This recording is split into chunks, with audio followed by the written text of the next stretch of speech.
ம்.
அஸ்ஸலாமு அலைக்கும், குட் ஈவினிங். நான் பேசுறது தெளிவா இருக்கா?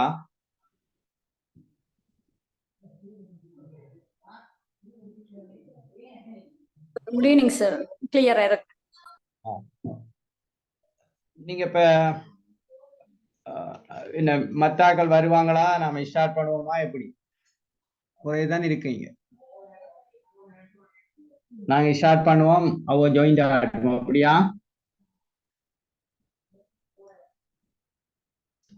வளமே அப்படி என்ன அந்த கொஞ்சம் பிந்தி தான் ஜாயின் ஆவாங்க, அப்படியா?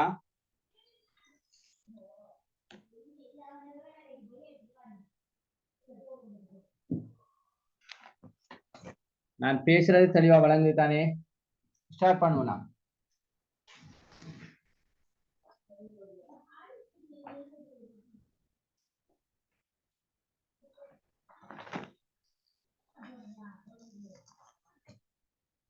ஓகே, ஸ்டார்ட் பண்ணுவோமா?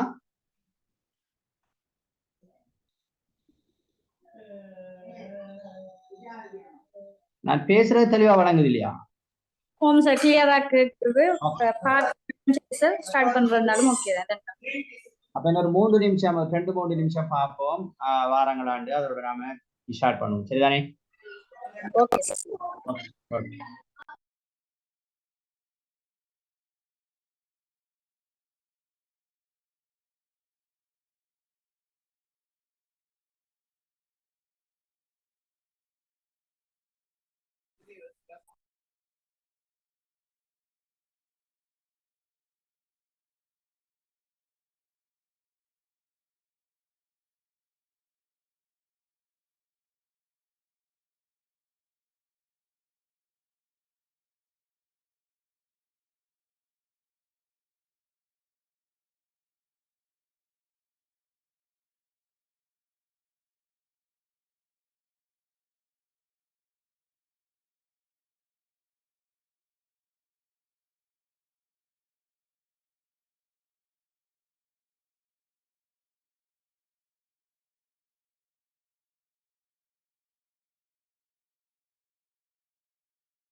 ஓகே, நாங்க ஸ்டார்ட் பண்ணுவோம். ஜாயின் ஆராக்கள் ஜாயின் ஆகட்டும். சரிதானே? நான் இப்ப பேசுற தெளிவா இருக்கு தானே?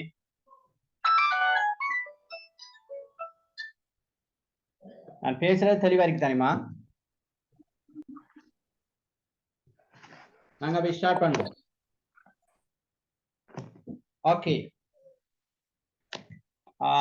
நாங்க இந்த சைக்காலஜில போன கிளாஸ்ல நாங்க உளவியல் என்றால் என்ன, உளவியல்ல வகைகள் என்ன, அதுல குறிப்பாக உளவியல்ல பயன்படுத்தப்படுகின்ற ஆய்வு முறைகள் என்ன, அதே நேரம் இந்த கல்வி உளவியல் என்றால் என்ன, குறிப்பாக கல்வி உளவியல் ஆசிரியருக்கு என் அவசியம், இந்த உளவியல்ல வரையறைகள் என்னங்கிற சில விஷயங்கள் எல்லாம் பார்த்தோம். அப்படித்தானே? பார்த்த மாதிரிகள ஓகே, அந்த விஷயங்களை பார்ப்போம். இப்ப நாங்க இன்றைய இந்த செஷன்ல மனித வளர்ச்சியும் விருத்தியும், குறிப்பாக உங்களுக்கு தெரியும் உளவியலை பொறுத்தவரையில ஒவ்வொரு இந்த குறிப்பாக இந்த எஜுகேஷனல் சைக்காலஜில இந்த டெவலப்மெண்ட் சைக்காலஜி விருத்தி உளவியல்ங்கிற ஒரு விஷயம் ஒன்று இருக்கு. அந்த விருத்தி உளவியல் தொடர்பான சில அம்சங்களை இதுல கட்டாயம் என்ன செய்வாங்களாம், உளவியல பார்ப்பாங்க. ஏனென்றால் மனித நடத்தைகள், மனிதனுடைய இயல்புகள் தொடர்பாக கற்கப்படுகின்ற ஒரு கற்கை நெறிங்கிறதால ஒவ்வொரு குறிப்பிட்ட காலப்பகுதியில அந்த வயசுல எப்படி மனிதன்ல சில மாற்றங்கள் இருக்கும், அல்லது எப்படி மனித வளர்ச்சி விருத்தி ஏற்படுகிறது, அல்லது எப்படியான உளநிலை என்கின்ற அம்சங்கள் இந்த பிள்ளைகளுக்கிட்ட உருவாகிறது என்பதை கட்டாயம் கற்றிருக்க வேண்டும். அதில் குறிப்பாக ஒரு ஆசிரியரை பொறுத்தவரையில உங்களுக்கு தெரியும் ஒவ்வொரு ஸ்டேஜிலையும் எந்த வகையான தன்மைகள் அந்த பிள்ளைகள்கிட்ட இருக்கும். எனவே அந்த தன்மைகளுக்கு ஏற்ற வகையில நாங்க எப்படி கல்வியை வழங்கலாம் என்கின்ற விஷயம் மிக முக்கியத்துவம் பெறுவதால நாங்க என்ன செய்யணும் சொன்னால் இந்த விஷயம் தொடர்பாக கட்டாயம் தெரிந்திருக்க வேண்டும் என்ற ஒரு அவசியம் இருக்கு. எனவே இந்த மனித வளர்ச்சி விருத்தி தொடர்பாக பல்வேறு உளவியலாளர்கள், பல உளவியலாளர்கள் பல்வேறு கருத்துக்களை குறிப்பிட்டிருக்கிறத நாங்க பார்க்கலாம். அப்ப அந்த ஒவ்வொரு கட்டத்திலேயும் அல்லது ஒவ்வொரு காலப்பகுதியிலும் எப்படியான சில தன்மைகள் இந்த பிள்ளைகள்கிட்ட ஏற்படுகிறது, குறிப்பாக அறிகை சார்ந்த விடயங்கள், அதாவது அறிவு வளர்ச்சியை மேம்படுத்துறதுக்கு நாங்க எப்படி அந்தந்த பருவத்துல சில விடயங்களை மேற்கொள்ளலாம் என்கிற விஷயங்கள் எல்லாம் இந்த விருத்தி உளவியலை பொறுத்தவரையில மிக முக்கியமானதாக இருக்கு. அதே போல உங்களுக்கு தெரியும் இந்த சைல்ட்ஹுட், அதாவது அல்லது டெவலப்மெண்ட் சைக்காலஜி நாங்க ஏற்கனவே பார்த்திருக்கின்றோம். விருத்தி உளவியல் அதுலேயும் குறிப்பாக இந்த விடயங்களை அதிக அளவு பார்ப்பாங்க. அப்ப அந்த விஷயத்துல நாங்க அந்த மனித வளர்ச்சி விருத்தி தொடர்பாக இன்றைய செஷன்ல சில விடயங்களை பார்ப்போம். நீங்க இப்ப சொல்லுங்க, இந்த வளர்ச்சி என்றால் என்ன என்ற ஒரு கேள்வி கேட்டால் நாங்க என்ன பதில் சொல்லலாம்? வளர்ச்சி உயரத்திலும் நிறையிலும் ஏற்படுற மீள அதிகரிப்பு வளர்ச்சி எனப்படும். Okay, very good, very good. உயரத்துல அப்படி என்ன நிறையில எல்லாம் ஏற்படுகின்ற என்ன அதிகரிப்பை நாங்க வளர்ச்சின்னு சொல்லலாம். Okay, very good. வேற ஏதாவது சொல்லண்டா?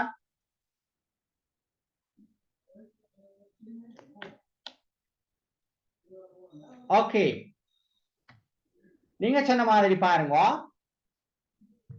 மனித உருவத்தின் அளவு பருமன் அதிகரித்தல் வளர்ச்சியாகும். அது உயரமாக இருக்கலாம் அல்லது அவனுடைய உடம்பினுடைய சைஸாக இருக்கலாம். அப்ப அந்த அளவு பருமன் என்கின்ற விடயங்கள், அதே போல எங்களுடைய இப்ப நாங்க இப்படி சொல்லுவோமே, நெஞ்சினுடைய நாங்க சுற்றளவை நாங்க பார்க்கிறோம், அல்லது இடுப்பினுடைய சுற்றளவை பார்க்கிறோம்னு வைத்துக் கொள்ளும், அல்லது கயிற கால சுற்றளவுகளை பார்க்கிறோம்னு சொல்லுங்க. அதுல எல்லாம் அளவு அந்த விடயங்கள் அதிகரிக்குமாக இருந்தால் அதை நாங்க வளர்ச்சின்னு சொல்லுவோம். இன்னொரு வகையில வளர்ச்சிங்கிறத நாங்க சொல்றோம்னால் உயரம், நிறை, உடல் பருமன். அப்ப உயரம் அதிகரித்திருக்கும், நிறை அதிகரிக்கும், உடல்ல பருமன் அதிகரிக்கும், மூளை வளர்ச்சி அடைதல். இப்ப மூளையும் பிறந்த உடனே ஒரு சாதாரணமாக ஒரு பிறந்த பிள்ளையினுடைய தலையினுடைய அளவை நாங்க நாடாவால் அளந்து பார்த்துட்டு ஒரு பெரிய என்ன முழு மனிதனுடைய ஒரு தலையை நாங்க அளந்து பார்க்கின்ற போதும் ரெண்டுக்கும் இடையில இப்படி வித்தியாசம் இருக்குன்னு நாங்க பார்க்கலாம். அவ்வளவு ஒரு பாரிய வித்தியாசம் இருக்காது. ஆனால் இருந்தாலும் அந்த மூளை ஓரளவு என்ன செய்யுமாம் சொன்னால் வளர்ச்சி அடைகிற ஒரு விஷயம் இருக்கு. எனவே இப்படியான விடயங்கள்ல அளவிடக்கூடியதாக உறுப்புகள் நிகழ்கின்ற மாற்றம், அதிலேயும் முன்னேற்றகரமான மாற்றம். அப்ப அதுல நிறை கூடியிருக்கும், நிறை கூடியிருக்கும், உயரம் கூடியிருக்கும், பருமன் கூடியிருக்கும், சரிதானே? இப்படியாக இருக்கின்ற விஷயத்தை நாங்க வளர்ச்சி என்று நாங்கள் லேசாக சொல்லுவோம். அல்லது இன்னொரு வகையில சொல்லண்டால், ஒரு உயிரியில உருப்பெருக்கம் ஏற்படுவது, அளவு அதிகரிக்கிறது, இதனை நாங்க குரோத் வளர்ச்சின்னு சொல்லுவோம். அப்ப இது ஆங்கிலத்தில இந்த வளர்ச்சிங்கிற விஷயம் என்னென்றால் குரோத் என்று சொல்ற ஒரு விஷயம். அதாவது வளர்ச்சிக்கு நாங்க குரோத் அப்படியோ என்ன செய்யுமாம் சொன்னால் அதிகரித்து கொண்டு போற ஒரு விஷயம். அதே டைம்ல நாங்க விருத்தின்ற ஒரு விஷயம் ஒன்று இருக்கு, அது என்னன்னு பார்ப்போம். டெவலப்மெண்ட், அது வேற ஒரு விஷயம். அப்ப அது ஒரு பிள்ளை டெவலப்மெண்ட் ஆகுறதுக்கான ஒரு உட்கூறாக நாங்க என்ன செய்யலாமாம் சொன்னால் வளர்ச்சியை நாங்க பார்க்கக்கூடியதாக இருக்கு. எனவே இப்ப உங்களுக்கு வளர்ச்சின்னா ஒரு ஒரு கிளியரான ஒரு பிக்சர் உங்களுக்கு வந்திருக்கும் நான் நினைக்கிறேன். அதாவது ஒரு பிள்ளையில உயரம், நீங்க ஏற்கனவே சொன்ன மாதிரி நிறை அல்லது அவருடைய உடல் பருமன், இப்படியான விஷயங்கள்ல முன்னேற்றகரமான மாற்றம் அல்லது அதிகரித்தல் என்கிற மாற்றம் இடம்பெறுவதை நாங்கள் வளர்ச்சி என்று சொல்லலாம். இது ஒரு மிக முக்கியமான ஒரு விஷயம். அடுத்தது பாருங்க, விருத்தி. இப்ப இதுல மிக முக்கியமான சில சொற்களை நாங்க பார்க்க வேண்டியிருக்கு. சைக்காலஜியோட சம்பந்தப்படுற சொற்கள். வளர்ச்சி என்கிற ஒரு விஷயம் இருக்கு, விருத்தி என்கிற ஒரு விஷயம் இருக்கு, முதிர்ச்சி என்ற ஒரு எண்ணெய்க்கறி இருக்கு. எனவே இப்ப வளர்ச்சி, அடுத்தது விருத்தி. விருத்தி டெவலப்மெண்ட் நாங்க ஆங்கிலத்துல சொல்லலாம். அப்படி விருத்தி என்றால் என்ன எங்கள்கிட்ட கேட்டா நாங்க என்ன பதில் சொல்லலாம்? விருத்தி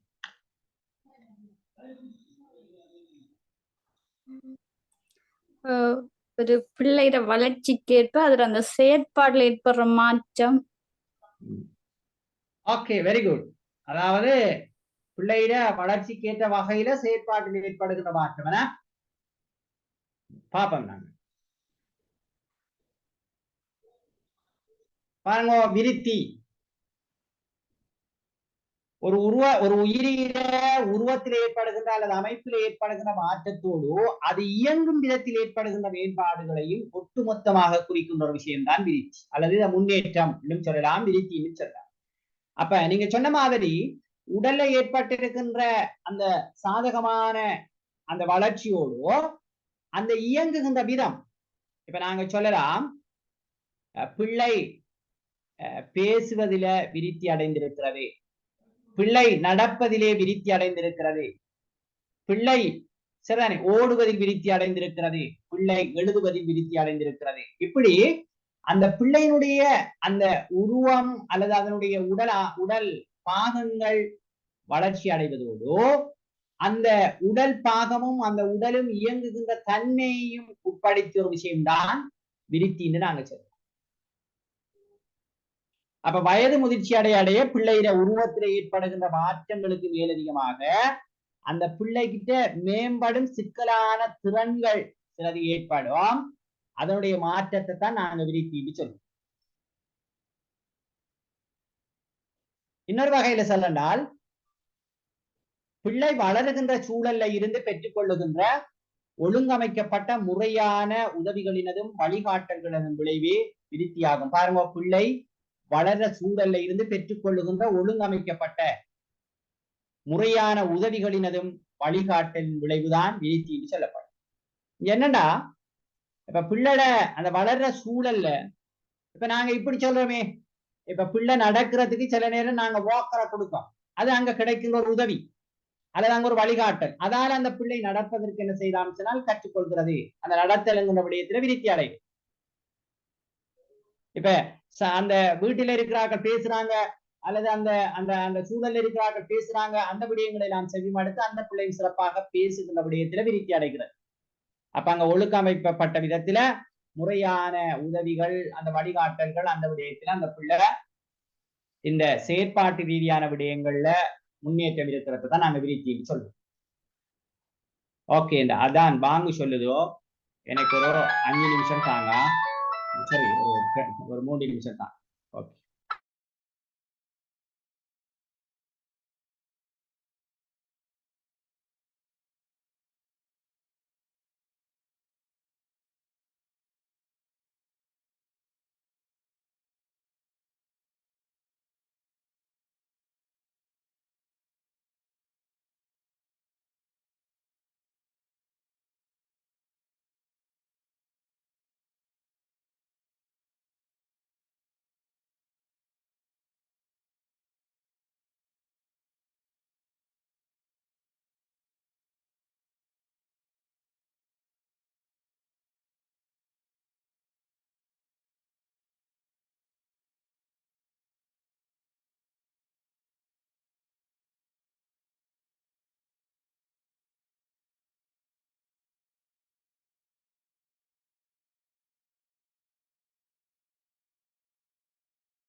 ஓகே, அப்ப நாங்க தொடருவோம்.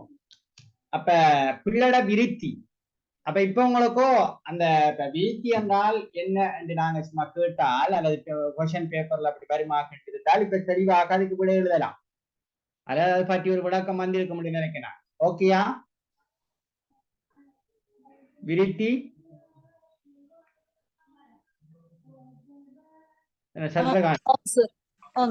அடுத்ததுமா நீங்க அப்ப வளர்ச்சி விருத்தி. ஓகே, முதிர்ச்சி என்றால் என்ன என்று எங்கள்கிட்ட கேட்டால் நாங்க என்ன விட சொல்லலாம்? முதிர்ச்சி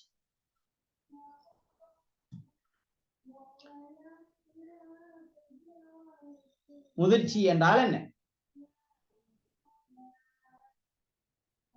இப்ப வளர்ச்சி என்றால் தெளிவான ஒரு ஒரு ஒரு ஒரு விஷயம் எங்கள்கிட்ட இருக்கு. உயரத்தில அல்லது நிறையில அல்லது என்ன பருமன்ல என்ன அதிகரிப்பு ஏற்படுறதை நாங்க வளர்ச்சின்னு சுருக்கமாக சொல்லலாம். ஓகே, விருத்தி என்றால் அந்த என்ன மனித என்ன உருவத்தில் ஏற்படுகிற மாற்றங்களோடு சேர்ந்து அந்த உயிரி இயங்குகின்றத்தில் இருக்கிற இயலுமைகளையும் சேர்த்துதான் நாங்க என்ன சொல்லுவோம் சொன்னால் முதிர்ச்சின்னு சொல்லுவோம். ஓகே, அப்ப அடுத்தது இப்ப வளர்ச்சி விருத்தி. முதிர்ச்சி என்றால் என்ன என்று கேட்டால் என்ன விட சொல்லலாம்? முதிர்ச்சி என்றால் வளர்ச்சியையும் விருத்திரையும் இறுதி மட்டம் சார். வேற ஏதாவது சொல்றேன்டா?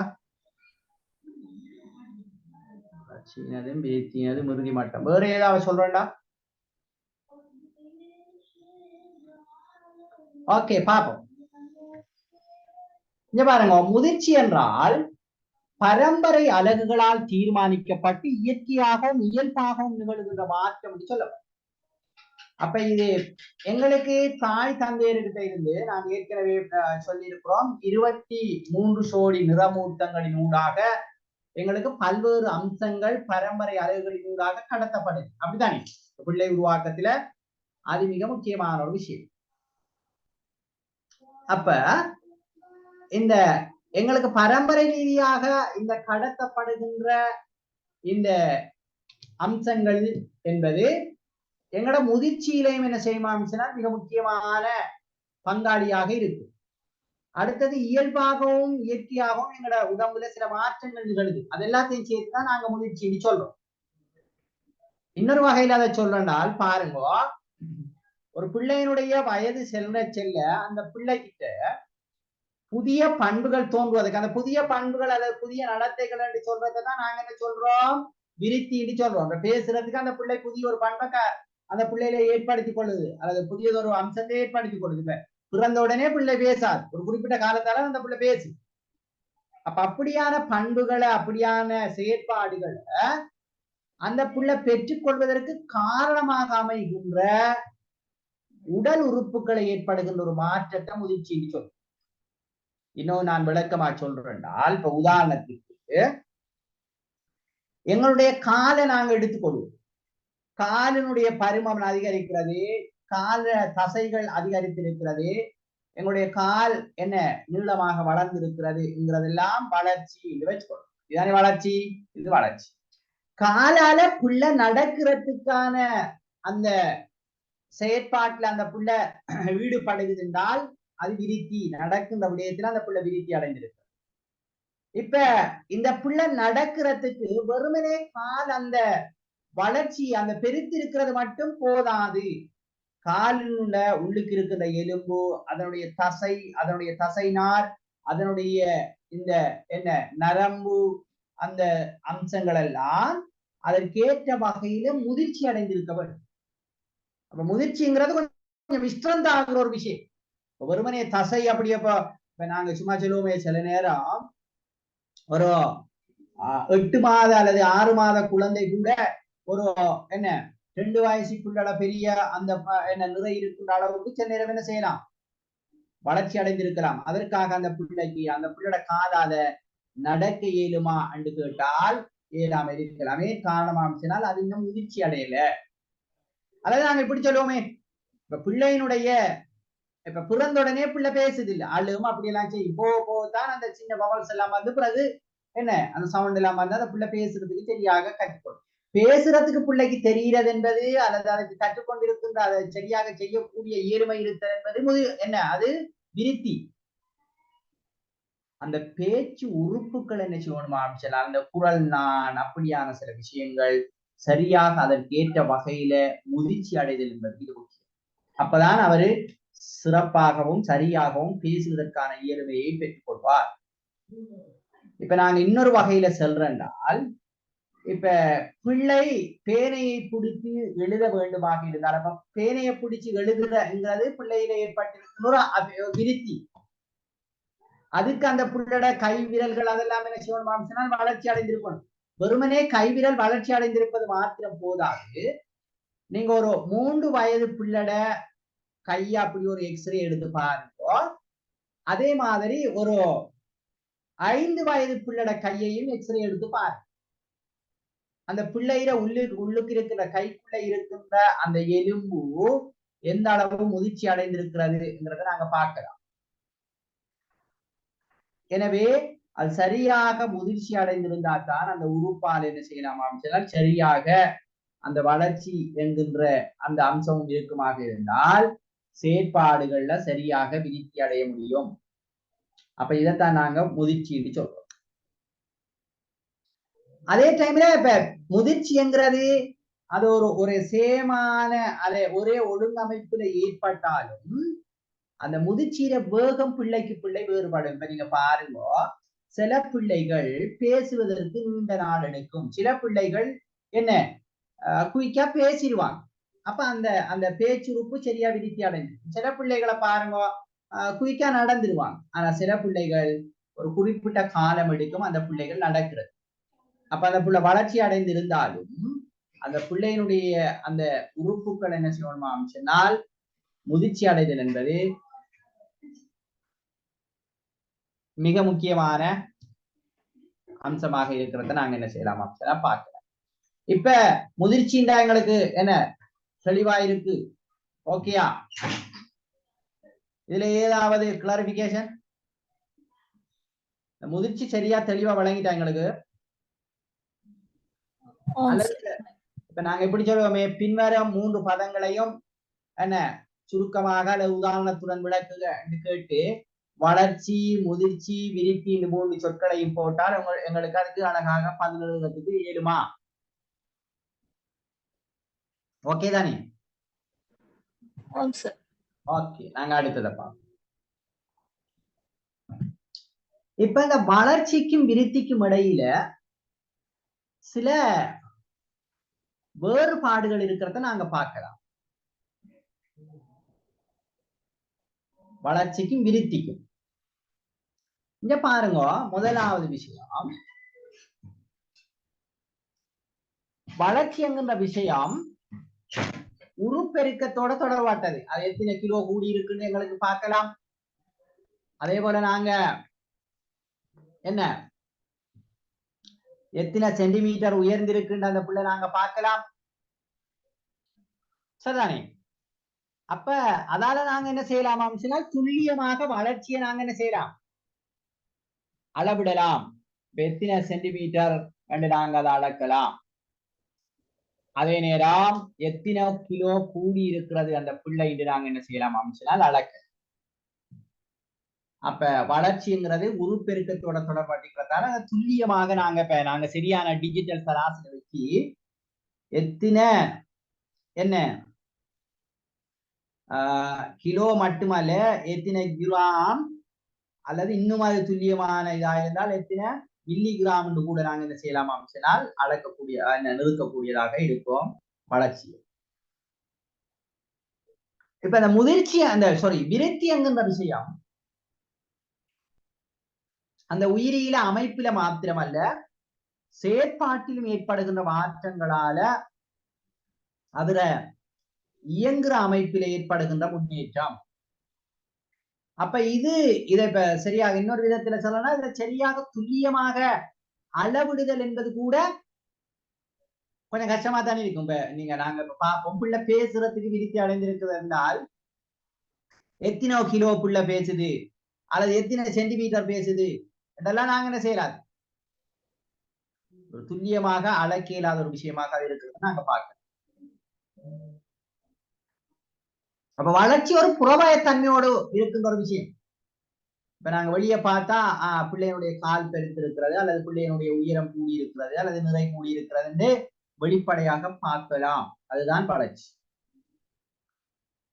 இப்ப நாங்க விருத்தி எடுத்துக்கொண்டால் முன்னேற்றம் இயக்கத்தோடு தொடர்புடையதால் துல்லியமாக அளவிட முடியாது. அப்ப வளர்ச்சிய துல்லியமாக அளக்கலாம், விருத்திய துல்லியமாக அளப்பது என்பது கொஞ்சம் சாத்தியம் இல்லாத ஒரு விடயம். அப்ப எப்படி நாங்க விருத்திய நாங்க அளவிடலாம் அல்லது நாங்க ஒரு கணக்கிடலாம் என்று பார்த்தால் அதை நாங்க உற்று நோக்குவதன் ஊடாக எவ்வளவு வீதம் என்பதை விட எந்த அளவு இந்த பிள்ளை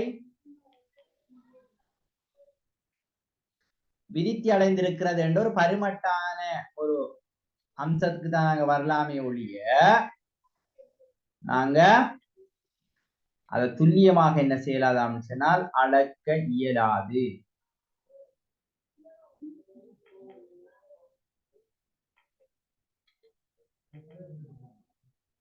ஓகே, அடுத்தது நீங்க பாருங்க,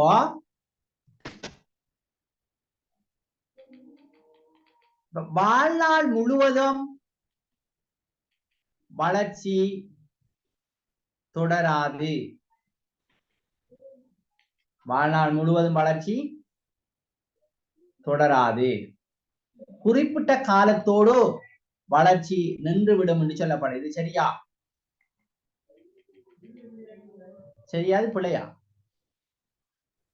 ஆம் சார், விலங்குகளுக்கு ஒரு குறிப்பிட்ட எல்லை வளர்ச்சி இல்லை, தாவரங்களுக்கு தான் வாழ்நாள் புறா வளர்ச்சி. ஓகே, அப்ப பாருங்க, அப்ப நாம தொடர்ந்து வளர்ந்துட்டு போறதால் அப்படியே போகணுமே.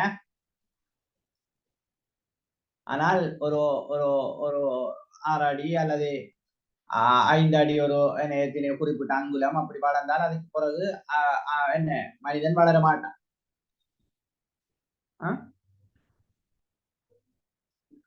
அப்ப தொடர்ந்து போகாது. ஆனால் இந்த விருத்தி என்பது தொடராக செல்லக்கூடியது என்று சொல்லப்படுது. ஏற்றுக்கொள்ளலாமா?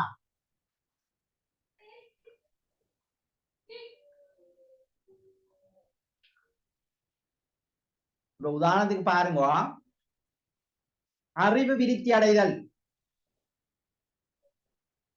இப்ப சின்ன பிள்ளையில இருந்து அப்படியோ முதிர்ச்சி அடைந்து போக போக பல அனுபவங்கள் பல விடயங்களை கற்றுக்கொள்வதன் ஊடாக அறிவு தொடராக அப்படியே விருத்தி அடைந்து கொண்டு போகும். இப்ப இருக்கிற சில ரொட்டேட்டான, அதாவது பல்கலைக்கழகங்கள்ல இருந்து என்ன ரிட்டைர்மெண்ட் போன சில பேராசிரியர்கள் கூட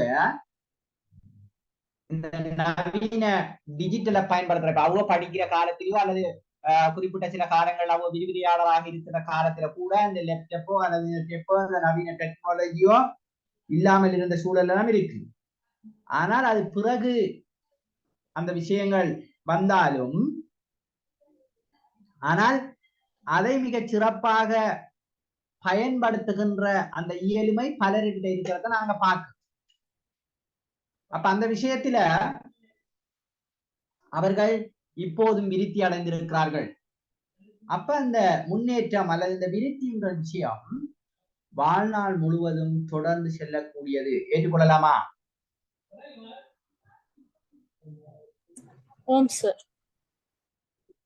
அப்ப நாங்க சொன்னோம் இந்த விருத்திய ஒரு உட்கூறுதான் வளர்ச்சி. அப்ப விருத்தி என்கின்ற அந்த ஒரு புரோடான ஒரு விஷயத்துல ஒரு உட்கூறாக ஒரு உள்ளார்ந்த ஒரு விடயமாக இருப்பதுதான் வளர்ச்சியாக இருக்கிறத நாங்க பார்க்கிறோம்.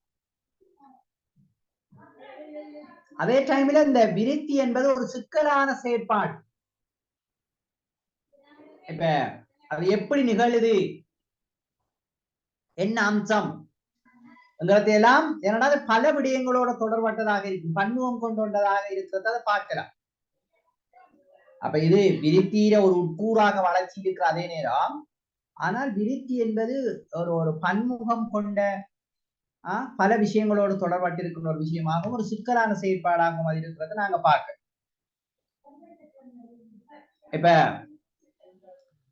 பிள்ளை பேசுகிறது என்று சொன்னால் அது பேசுறதுக்கு எப்படியான விஷயங்கள் நூடாக அந்த பிள்ளை என்ன அந்த பேசுற விடயத்துல முன்னேறி இருக்கிறது என்பது மிக முக்கியமான ஒரு விஷயமாக இருக்கிறத நாங்க பார்க்கலாம்.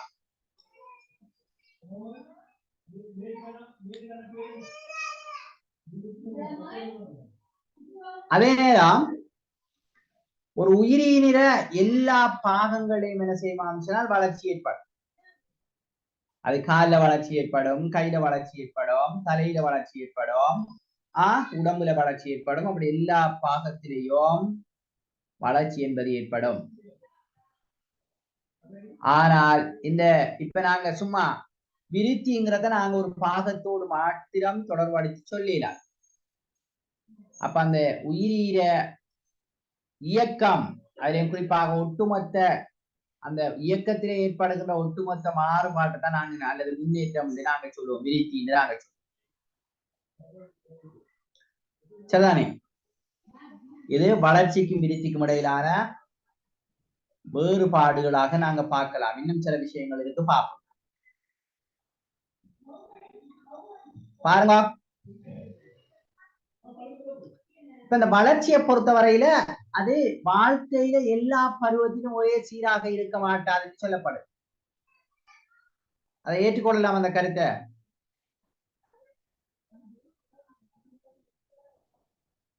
என்ன வாழ்க்கையினுடைய எல்லா பருவங்களையும் ஒரே சீராக வளர்ச்சி இருக்காதுன்னு சொல்லப்படுது. இந்த கருத்தை நாங்க ஏற்றுக்கொள்ளலாமா? இதுக்கு ஒரு விளக்கம் அல்லது உதாரணம் சொல்லணும். அப்படி சொல்ல குழந்தையிலிருந்து வளர்றது ஸ்பீடா இருக்கும், பிறகு ஒரு கட்டளமை பருவத்துக்கு பிறகு அங்கால கொஞ்சம் வளர்ச்சி குறைவா இருக்கும். Very good. அது அந்த குறிப்பிட்ட வயது பிரிவத்துல அந்த பகுதிகளில் மிக விரைவான வளர்ச்சி இருக்கும், ஆனா அப்படி மந்தகதியில போகும். ஏன்னா ஓகே, அப்ப அப்படியான ஒரு தன்மை வளர்ச்சியில இருக்கிறத பார்க்கலாம். அதே டைம்ல முன்னேற்ற விகிதமும் வாழ்க்கையில எல்லா பருவங்களிலும் ஒரே சீராக இருக்காது. சரிதானே? அப்ப அதிலேயும் இது அந்த இந்த பருவத்தில் அது ஏற்பாடு இல்லை, அவருக்கு கிடைக்கின்ற அந்த வாய்ப்பு வசதிகள் அந்த அமைப்புகளை பொறுத்தவரையில் அதுல மாற்றங்கள் ஏற்படலாம். அதே போல வளர்ச்சியில நிகழ்வு கூறு வேற்றுமைகள் என்ன செய்யுமானால் காணப்படும். நிகழ்வு கூறு வேற்றுமைகள் என்ன சொல்லப்படுதான்னு சொன்னால், இப்ப ஒரு பிள்ளைக்கு கிடைக்கின்ற உணவு அல்லது ஒரு பிள்ளைக்கு கிடைக்கின்ற சூழல், ஒரு பிள்ளைக்கு கிடைக்கின்ற எப்படி பல்வேறு விதமான அம்சங்கள் அந்த பிள்ளையோட வளர்ச்சியில தாக்கம் செலுத்தும். அதே போல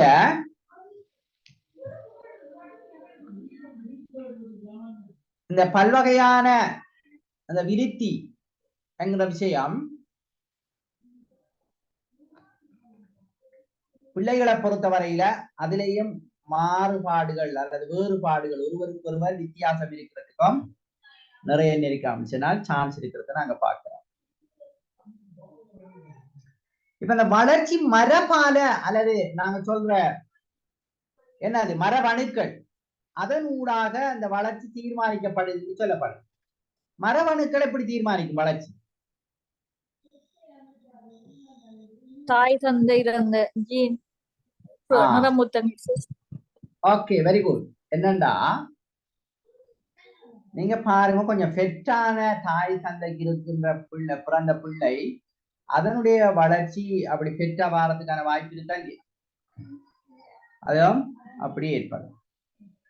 அதே நேரம் மெல்லிய அப்படி இருக்கின்ற தாய் தாப்பனுக்கு இருக்கின்ற பிள்ளைகள் அப்படி மெல்லிய அப்படியான ஆட்களாக மாறுவதற்கு வாய்ப்பு இருக்கு. இப்ப நாங்க இப்படி சொல்லுவோமே, கொஞ்சம் தாழ் உயரமான ஆட்களுக்கு இருக்கின்ற பிறந்த பிள்ளை உயரமாக இருக்கும். சில ஃபெமிலியை நீங்க பார்த்திருப்பீங்க, கொஞ்சம் குள்ளமான ஆட்களாக, கொஞ்சம் என்ன உயரம் குறைந்தவர்களாக அந்த பெற்றோர் இருப்பாங்க. அந்த ஃபெமிலியில இருக்கிற பிள்ளைகள் அப்படி நிறைய பேரு அப்படியே உயரம் குறைந்தவர்களாக இருப்பதற்கான வாய்ப்பு இருக்கு. அப்படி இருக்கா? அப்படி பார்த்திருக்கீங்களா எங்கேயாலும்? ஆகவே இந்த வளர்ச்சி என்பது மரபணுவினால் தீர்மானிக்கப்படுகின்ற ஒரு அம்சமாக அல்லது அதனுடைய தாக்கத்துக்கு உட்படுகின்ற ஒரு விஷயமாக வளர்ச்சி இருக்கிறது என்கிற கருத்தை நாங்க ஏற்றுக்கொள்ளலாமா? என்ன? ஓகே, அடுத்த பாருங்க, கற்றல் அனுபவங்களும் முன்னேற்றத்தை தீர்மானிப்பதில் பெரும் பங்கு வகிக்கின்றன. இப்ப விருத்தியில கற்றலும் அனுபவமும், குறிப்பாக அனுபவம் கற்றலுக்கு மிகப்பெரிய ஒரு வழி ஏற்படுத்துகின்ற ஒரு விஷயம். அப்ப அது ஒரு விருத்தியில மிகப்பெரிய பங்கு வகிக்கிறது என்று சொல்லப்படும். எப்படி சொல்லலாம் நாங்க? சொல்லுங்க, கற்றலுக்கும் விருத்திக்கும் இடையில மிக நெருங்கிய தொடர்பு இருக்கிறது என்று நாங்க எப்படி சொல்லலாம்? ஒரு ஏதாவது விளக்கம் அல்லது ஒரு உதாரணம் சொல்றோம்னா என்ன சொல்லலாம்?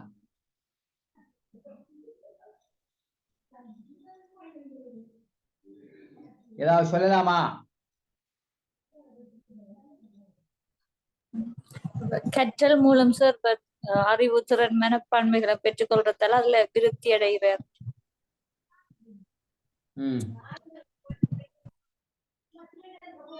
நீங்க இப்ப பாருங்க, கற்றல் அனுபவங்களும் முன்னேற்றத்தை தீர்மானிக்கிறதுல பெரிதும் பங்கு வகிக்கிறது.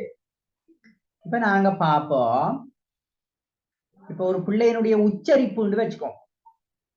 அப்ப அந்த பேச்சில அந்த பிள்ளை விருத்தி அடையணும் ஆரம்பிச்சனால் உச்சரிப்பு என்ன செய்யணும் ஆரம்பிச்சனால் சீராக இருக்கணும்.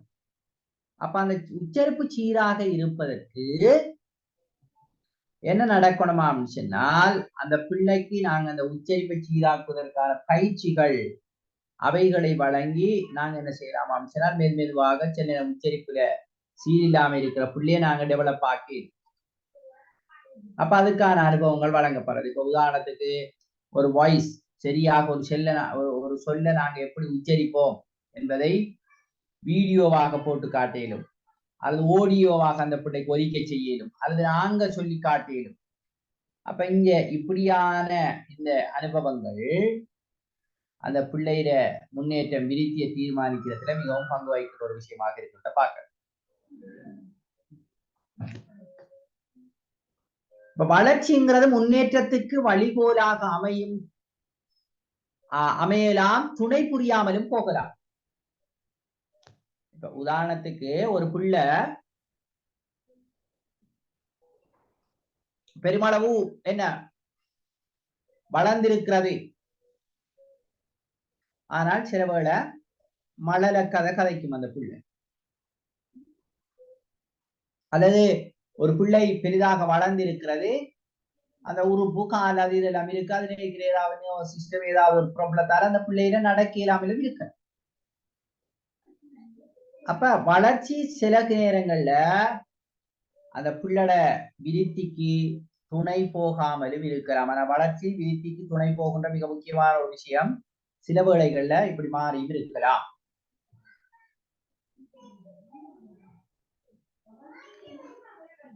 ஆனால் விருத்தியை பொறுத்த வரையில ஏதாவது ஒரு விருத்தி இன்னொரு விருத்தி ஏற்படுவதற்கு துணை புரியும். அதாவது பல்வேறு முன்னேற்றங்கள் ஒருங்கிணைந்து காணப்படுகின்ற விஷயம். உதாரணமா சொல்லுவோம், மொழியில விருத்தி அடைந்திருக்கின்ற ஒரு பிள்ளை பாடுவதில் விருத்தி அடைவதற்கு அது உதவுமா இல்லையா? பாடுகின்ற திறனை விருத்தி செய்யறதுக்கு மொழித்திறன் அந்த பிள்ளைக்கு இருக்கிறது உதவுமா இல்லையா? உதவும். அப்ப அப்படி இந்த விஷயங்கள் இருக்கிறத பாக்கலாம். இப்ப நீங்க பாருங்க, இப்படி ஒரு ப்ராப்ளம் இருக்கு. அதாவது தசை தளர்வடைதல் என்ற ஒரு நோய் இருக்கு. கேள்விப்பட்டிருக்கீங்களா? அப்படி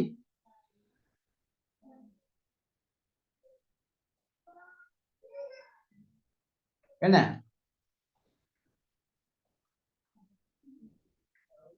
தசை தளர்வடைதல் என்ற ஒரு நோய் அப்படி கேள்விப்பட்டிருக்கீங்களா?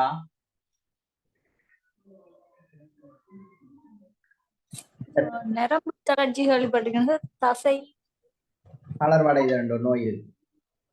இப்ப நாங்க எப்படி சொல்லுவோமேமா, என்னண்டா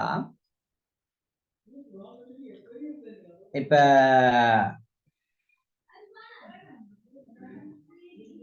தசை தளர்வடைதல் என்கின்ற போது நாங்க வலிப்புன்ற ஒரு நோய் இருக்கு. அப்படி கேள்விப்பட்டிருக்கீங்க? அது காக்கை வலிப்பு அல்லது வலிப்புண்டு எல்லாம் சொல்லுவாங்க. அது கேள்விப்பட்டிருப்பீங்க. அப்ப வலிப்புங்கிறது என்னன்னா, எங்களோட தசை வந்து இறுக்கம் அடைகிற ஒரு நிலைமையை தான் நாங்க வலிப்புன்னு சொல்றோம்.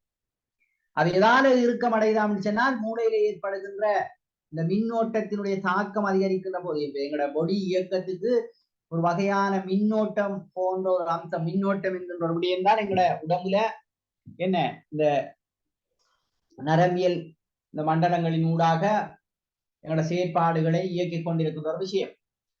அந்த மின்னோட்டம் மூளையில அதிக அளவு பாதிப்பை ஏற்படுத்துகின்ற ஒரு சந்தர்ப்பத்தில இந்த உறுப்புகள் இயங்க முடியாமல் ஸ்தம்பிதம் அடைகிற ஒரு நிலைமையை தான் நாங்க வலிப்புன்னு சொல்றோம். அந்த நேரம் என்ன நடக்குமா சொன்னா, இந்த தசை மசல்ஸ் வந்து என்ன செய்யுமா சொன்னா அப்படி இறும். அப்ப இறுனா இந்த உறுப்புகளால ஒன்றும் செய்ய இல்லாமல் எல்லாம் திணித்த மாதிரி பேசுறோம். அதைத்தான் நாங்க வலிப்புன்னு சொல்றோம். இதுக்கு ஒப்போசிட்டான, இதுக்கு எதிரான ஒரு விஷயம் தான் இந்த தசை தளர்ச்சி நோய்ன்னு சொல்றது. இப்ப எங்களுக்கு தெரியும் இந்த மசல்ஸ்கள், இந்த தசைகள் ஒன்றோட ஒன்று அப்படி பிணைந்து இருக்கிறத பார்க்கலாம். நீங்க அந்த ஒரு ஏதாவது ஒன்ற குறுக்கு வெட்டு முகம் அப்படி எல்லாம் சில படிச்சிருப்பீங்க, அதுல பார்க்கக்கூட அப்படி இருக்கு.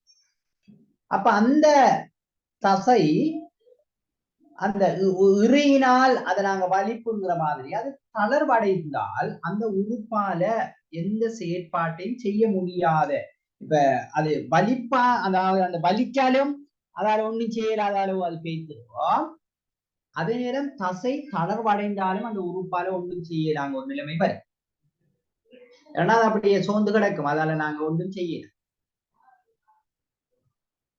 இப்ப எந்த அளவுக்கு அமைச்சுன்னா, இந்த தசை தளர்வடைதல் நோயை பொறுத்தவரையில இப்ப ஆரம்பத்துல ஒரு மேக்சிமம் ஒரு ஒரு ஒரு 10 வயதுக்குள்ள ஒரு அறிகுறிகளை பார்க்கலாம். அந்த புள்ள நடக்கக்குள்ள திடீர்னு என்ன செய்ய ஆரம்பிச்சனால் தடக்கி விழுகின்ற ஒரு பிள்ளையாக நீங்க பார்க்க.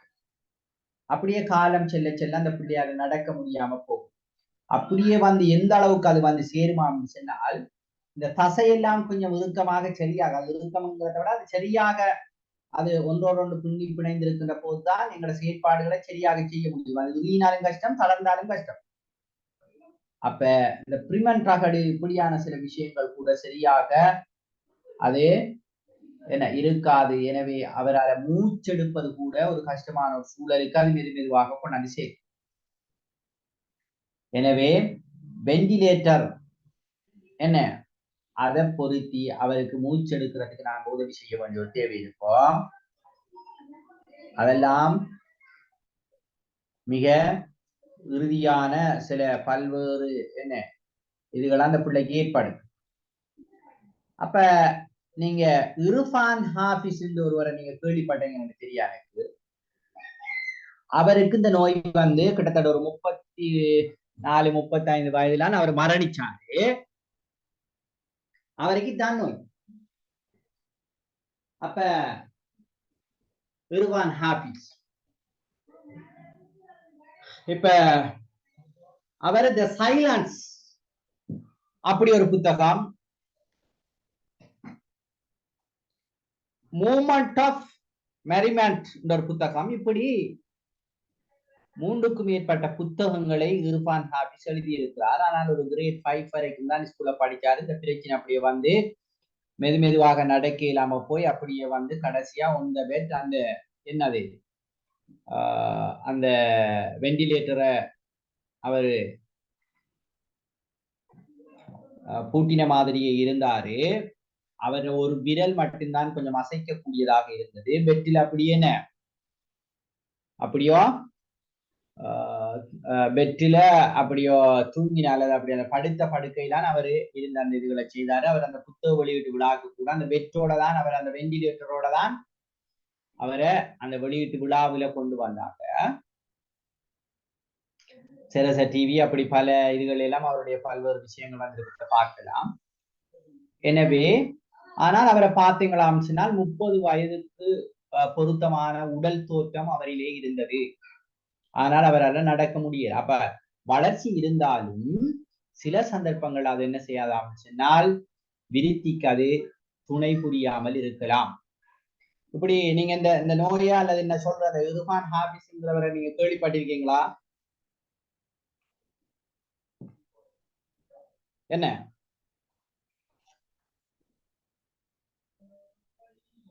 ஓகே கேள்விப்படல. ஓகே அவர் எழுதிய எல்லா புத்தகங்களும் எனக்கு தெரியும்.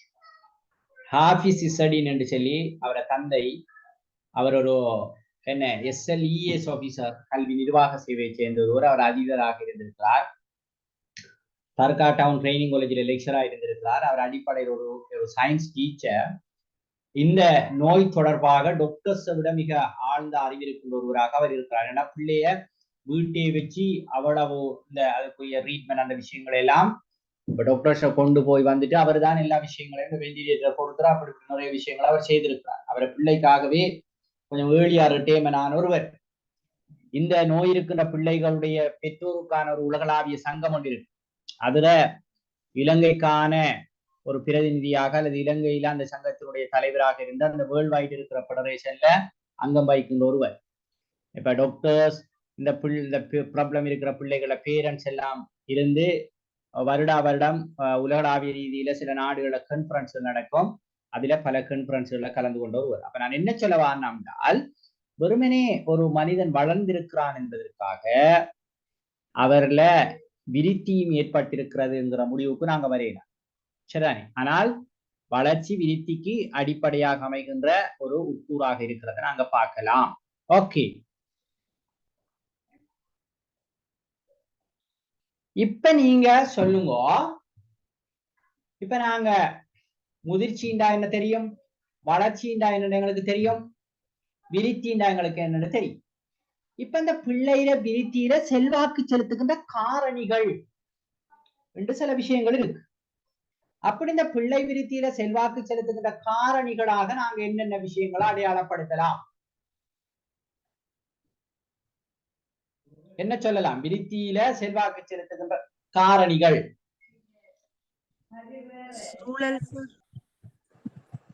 Very good.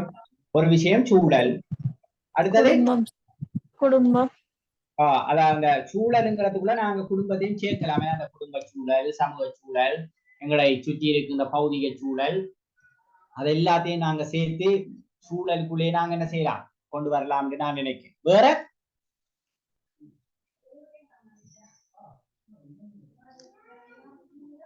வேற ஊடகங்கள் சார், அந்த போன், டிவி, அது. ஓகே, அது அது அந்த நீங்க சொல்றதெல்லாம் இந்த எங்களை சுற்றி இருக்கின்ற சில விஷயங்கள் தானே. ஓகே, அதை நாங்க சொல்லலாம், அதை நாங்க சூழலுக்குள்ளேயே கொண்டாந்து சேர்க்கலாம். ஓகே, நல்ல. வேற ஏதாவது பரம்பரை காரணி? Very good. அதான் நான் உங்கள்கிட்ட இந்த எதிர்பார்த்தேன். பரம்பரை மிக முக்கியமாக பிள்ளையில விருத்தியில செல்வாக்கு செலுத்துகின்ற மிக பிரதானமான ஒரு காரணியாக இருக்கிறத நாங்க பார்க்கலாம். பரம்பரை. வேறு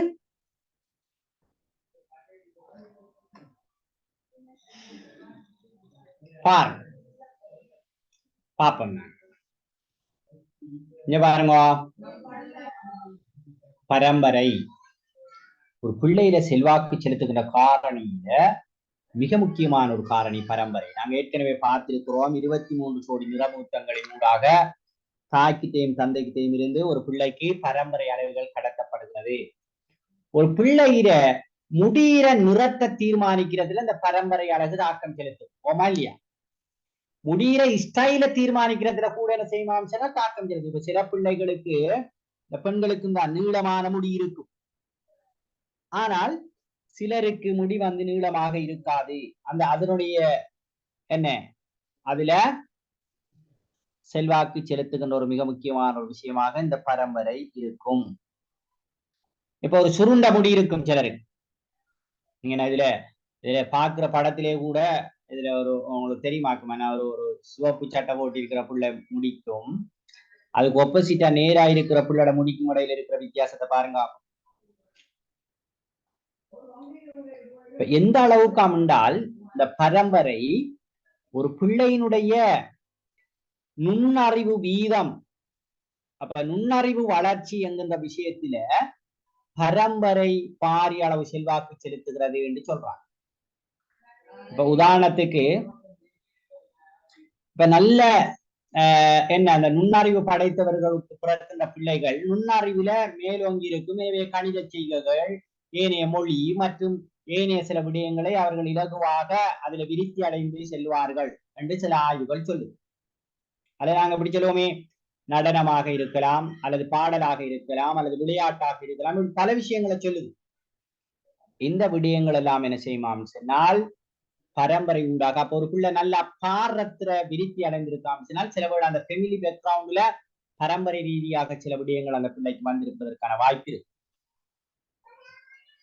சில வேளை நல்ல ஸ்போர்ட்ஸர், ஒரு ஸ்போர்ட்ஸருடைய ஒரு பிள்ளை ஒரு நல்ல ஒரு அதுக்கு மாறியும் சிலது நடந்திருக்கும், ஆனால் பெரும்பாலும் அந்த ஸ்போர்ட்ஸராக வருவதற்கான வாய்ப்பு இருக்கு. நீங்க இப்ப சினிமா துறையில பாருங்க, அப்ப எக்டர்ஸ் அந்த பிள்ளைகள் எல்லாம் அப்படி எக்டர்ஸா இருப்பாங்க, அல்லது ஒரு இசையமைப்பாளருடைய பிள்ளைகள் அப்படி இசையமைப்பாளராக, பாடல் பாடுகின்ற ஒரு சோங்கருடைய ஒரு என்ன சிங்கருடைய ஒரு பாடகருடைய ஒரு ஒரு ஒரு பிள்ளை அப்படி பாடகராக மாற இப்படியான.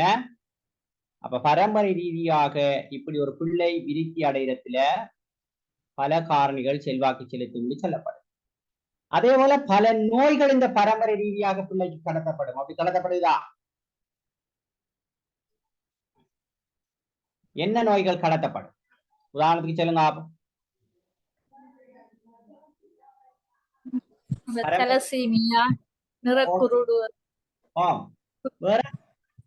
குருதி உரையா நோய்,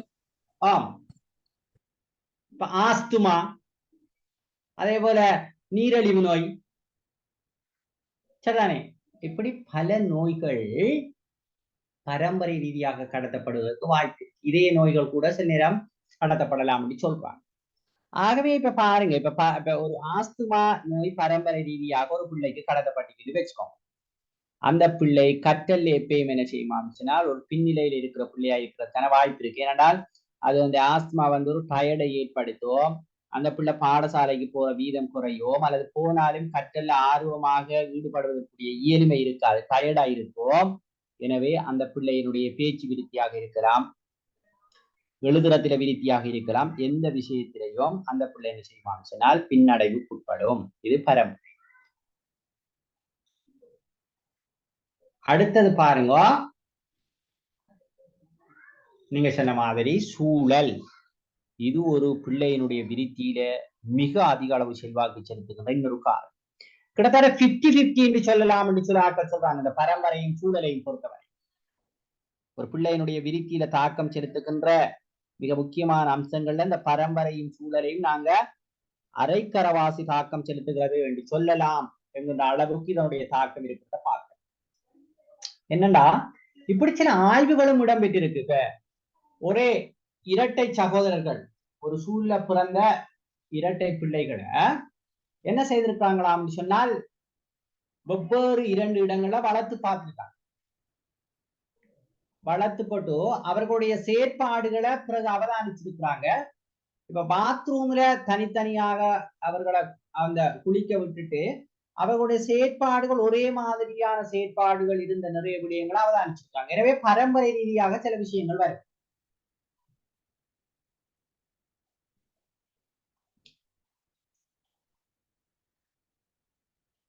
அதே நேரம் இன்னும் 2 இரட்டையர்களை ஒரு நல்ல வசதி உள்ள ஒரு கற்றறிந்த ஒரு நல்ல ஃபெமிலியிலையும் இன்னொரு பிள்ளைய கொஞ்சம் சேரிப்புறம் ஒரு வசதி குறைந்த ஒரு ஒரு ரிமோட்டான ஒரு ஏரியாவில் இருக்கின்ற கற்றறியாத அப்படியான ஒரு குடும்பத்திலையும் வளர்த்திருக்கு. அந்த 2 பிள்ளையினுடைய செயற்பாட்டுக்கும் இடையில நிறைய வேறுபாடுகள் இருந்ததையும் காண முடியும். எனவே இந்த சூழல் ஒரு மனிதனுடைய விருத்தியில மிகச் செல்வாக்கு செலுத்துகிற ஒரு காரணியாக இருக்கும். நீங்க பாருங்க, இப்ப ஒரு குடும்பத்தை பொறுத்தவரையில இப்ப கூட்டு குடும்பம் கரை குடும்பம் எல்லாம் நாங்க சொல்லுவோம். கூட்டு குடும்பத்தில் இருக்கிற புள்ள குயிக்கா பேசுறதுக்கு கற்றுக்கொள்ளுமா, கரு குடும்பத்தில் இருக்கிற புள்ள குயிக்கா பேசுறதுக்கு கற்றுக்கொள்ளுமா?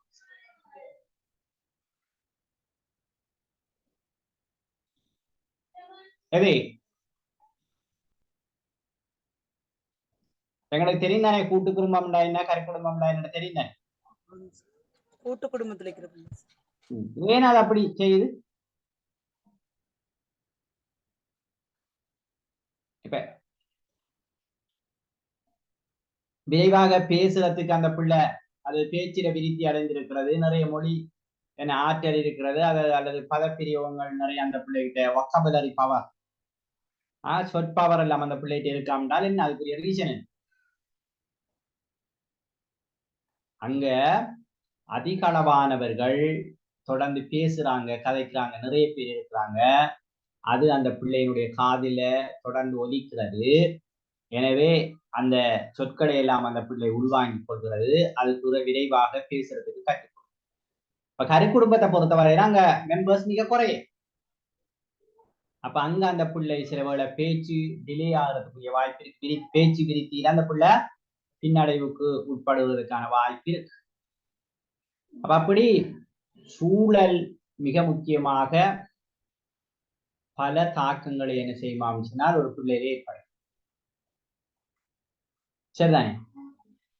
இப்ப சூழலை பொறுத்தவரையில நாங்க பல்வேறு பகுதிகளாக அதை பிரிக்கலாம். அப்படி பிரிக்கலாமா சூழலை? இப்ப உதாரணத்துக்கு ஒன்றோ பிறப்பதற்கு முன்னரான சூழல், அது பிறக்கின்ற சூழல், பிறப்புக்கு பின்னரான சூழல், இப்படி ஒரு வகையாக நாங்க என்ன செய்யலாமா சொன்னால் 3 விதமாக பிரிக்கலாம். அப்படி ஒன்று இருக்கு. அதுக்குள்ளேயும் நாங்க வேற வேற பிறந்ததுக்கு பிறகு நீங்க சொன்ன மாதிரி அது நாங்க வீட்டு சூழல், பாடசாலை சூழல், சமூக சூழல், நீங்க சொன்ன மாதிரி ஏனைய ஊடகங்களோட விஷயங்கள் அப்படியும் பல்வேறு அம்சங்களையும் நாங்க பார்க்கலாம். இப்ப இந்த பிறப்பதற்கு முன்னரான சூழல் இங்க மிக அடிப்படையாக சொல்ற ஒரு விஷயம் என்னென்றால் தாயினுடைய கருவறை. இந்த தாயினுடைய கருவறையில் இருக்கிற காலத்துல ஏற்படுகின்ற பல்வேறு மாற்றங்களும் இந்த பிள்ளையினுடைய விருத்தியில வளர்ச்சியில ஏனைய சில விடயங்கள் எல்லாம் செல்வாக்கு செலுத்துறத காணலாம். இப்ப உதாரணத்துக்கு அந்த தாய்க்கு கிடைக்கின்ற சரியான போசாக்குணவு, சரியான போசாக்குணவு அந்த பிள்ளை கருவறையில் இருக்கக்குள்ள கிடைக்கல என்றால் அந்த பிள்ளையினுடைய ஏனைய விருத்திகளையும் மந்தமான நிலைமைகள் அது பிறந்ததுக்கு ஏற்படுவதற்கு வாய்ப்பு இருக்குன்னு சொல்லப்படும். ஏற்றுக்கொள்ளலாமா? அப்ப அதுக்கு அந்த குடும்பத்தினுடைய வருமானம், அந்த குடும்பத்துக்கு கிடைக்கின்ற ஏனைய வசதிகள், அப்படியான அந்த விடயங்கள் எல்லாம் அந்த அந்த குடும்பம் வாழுகின்ற சூழல், இவைகள் எல்லாம் அந்த நியூட்ரிஷன்ல தாக்கம் செலுத்துகின்ற விடயங்கள். இது ஒரு சூழல் சார்ந்த காரணி தானே. இப்ப எங்களோட நாட்டில ஒரு பிரெக்னன்ட் லேடிக்கு அந்த போசாக்கு உணவு பெக்குண்டு அப்படி ஒரு கொடுக்காங்க இந்த மாசம், அப்படி ஒன்று கொடுக்காங்களா? ஒரு 10 மாதத்துக்கு அப்படி கொடுக்காங்களா?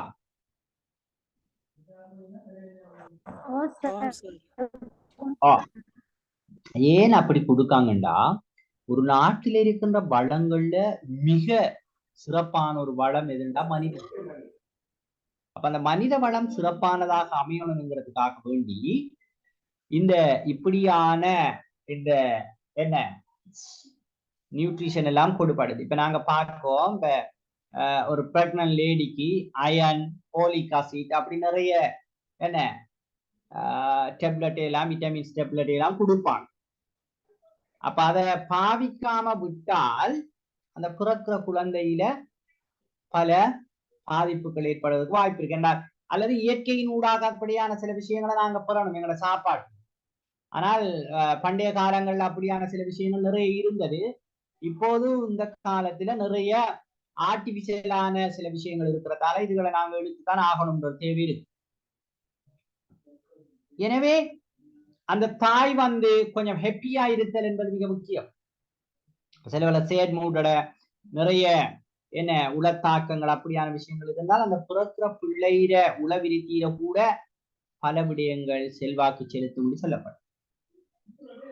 இப்ப நான் ஏற்கனவே உங்களுக்கு சொல்லியிருக்கின்ற நேரம் இந்த டாக்டர் ரைஸ் ஒரு கருத்து ஒரு சம்பவம் ஒன்று சொன்னேன். நான் சிறுபிள்ளை வைத்தியனை விடார் டாக்டர் ரைஸ் இந்த லண்டன்ல இருக்கார். நீங்க கேள்விப்பட்டிருப்பீங்க இல்லையா? அப்படி அவரை கேள்விப்பட்டிருக்கீங்களா? அவர் இலங்கையை சேர்ந்தவர், லண்டன்ல இருக்கிறார். டாக்டர் ரைஸ் ஒரு சிறுபிள்ளை வைத்தியனை விட கேள்விப்பட்டிருக்கீங்களா? அவரு ஒரு புத்தகம் எழுதியிருக்கிறார், எனது டயரியின் மறுபக்கம். அதுல பார்ட் 1 பார்ட் 2 2 புத்தகங்கள் வெளி வந்திருக்கு. அந்த புத்தகத்தை பார்த்திருக்கீங்களா?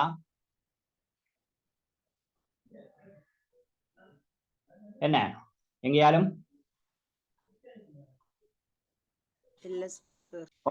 அவர புத்தகம் எங்கேயாலும் கிடைச்சா நீங்க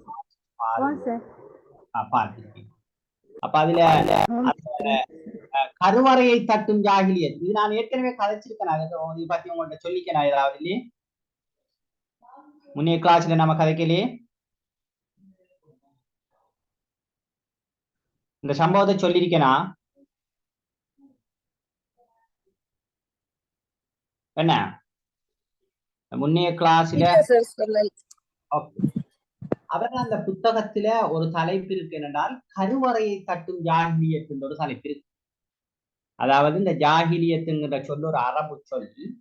அதுக்கு உண்மையான தமிழ் கருத்து என்னென்றால் அது மடமை, அதாவது கருவறையை தட்டுகின்ற மடமை. இந்த தலைப்புல அதுல ஒரு கற்று இருக்கு. அவர் வைத்திய உலகத்துல கண்ட அதிசயமான அபூர்வமான பல சம்பவங்களை கோர்த்துதான் எனது டயரியின் மறுபக்கம் ஒரு புத்தகம் எழுதியிருப்பார். ரியலாக அவர் சந்தித்த சம்பவங்கள், பேரூர் இல்லாம சம்பவத்தை மிகச் சிறப்பாக அதில் எழுதியிருப்பார். அப்ப அதுல என்னென்றால், அவரு லண்டன் ஹாஸ்பிட்டல்ல மிக ஃபேமஸான ஒரு ஹாஸ்பிட்டல்லாம் கன்சல்டன் ஆகியிருக்கார்.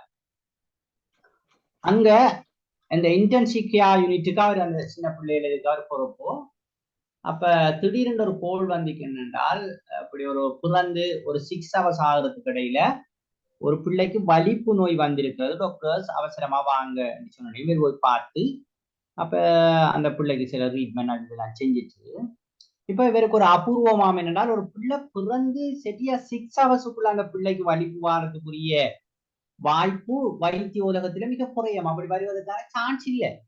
அப்ப எப்படி இந்த பிள்ளைக்கு வந்துச்சு? எனவே இது கொஞ்சம் ஒரு வித்தியாசமான கேஸ். இதை நாங்க என்ன சொல்லணும், சரியாக இன்வெஸ்டிகேட் பண்ணணும்ன்றது அவர் கொஞ்சம் அதை விசாரிச்சிருக்கார். அப்ப அந்த பிள்ளோட தாய்கிட்ட சில விஷயங்களை கேட்டுட்டு போக அந்த லேடி ஹீரோயின் பாவிக்கின்ற ஒரு லேடியா இருக்கு.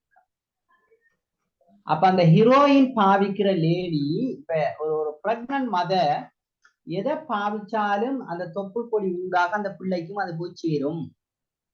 எனவே இப்போ ஒரு பிள்ளைக்கு ஹீரோயின் அந்த விஷயம் கிடைச்சிட்டு இருந்தது ஒரு 6 hours ஆகுது. அது அந்த பிள்ளை பிறந்து அந்த ஹீரோயின் அந்த பிள்ளைக்கு கிடைக்கல. அப்ப இப்ப என்ன நடந்துக்காம சொன்னால் அந்த பிள்ளையில தொடராக கிடைத்து கொண்டிருந்த ஒரு விஷயம் கிடைக்காதால திடீர்னு ஒரு மாற்றம் ஏற்படும். அந்த பிள்ளைக்கு அனுப்பு வந்திருக்கிறது. அப்ப எந்த அளவுக்கு அமைச்சனர் இது சூழல் என்ன ஒரு காரணி, அது சூழல் சார்ந்த ஒரு பிரச்சனை. அந்த அவரோட சூழல்ல ஹீரோயின் பாவிக்கும் ஒரு விஷயம் இருந்திருக்கிறது. அந்த பிரெக்னன்ட் லேடி அந்த என்ன இத ஹீரோயினை பாவிச்சிருக்கா.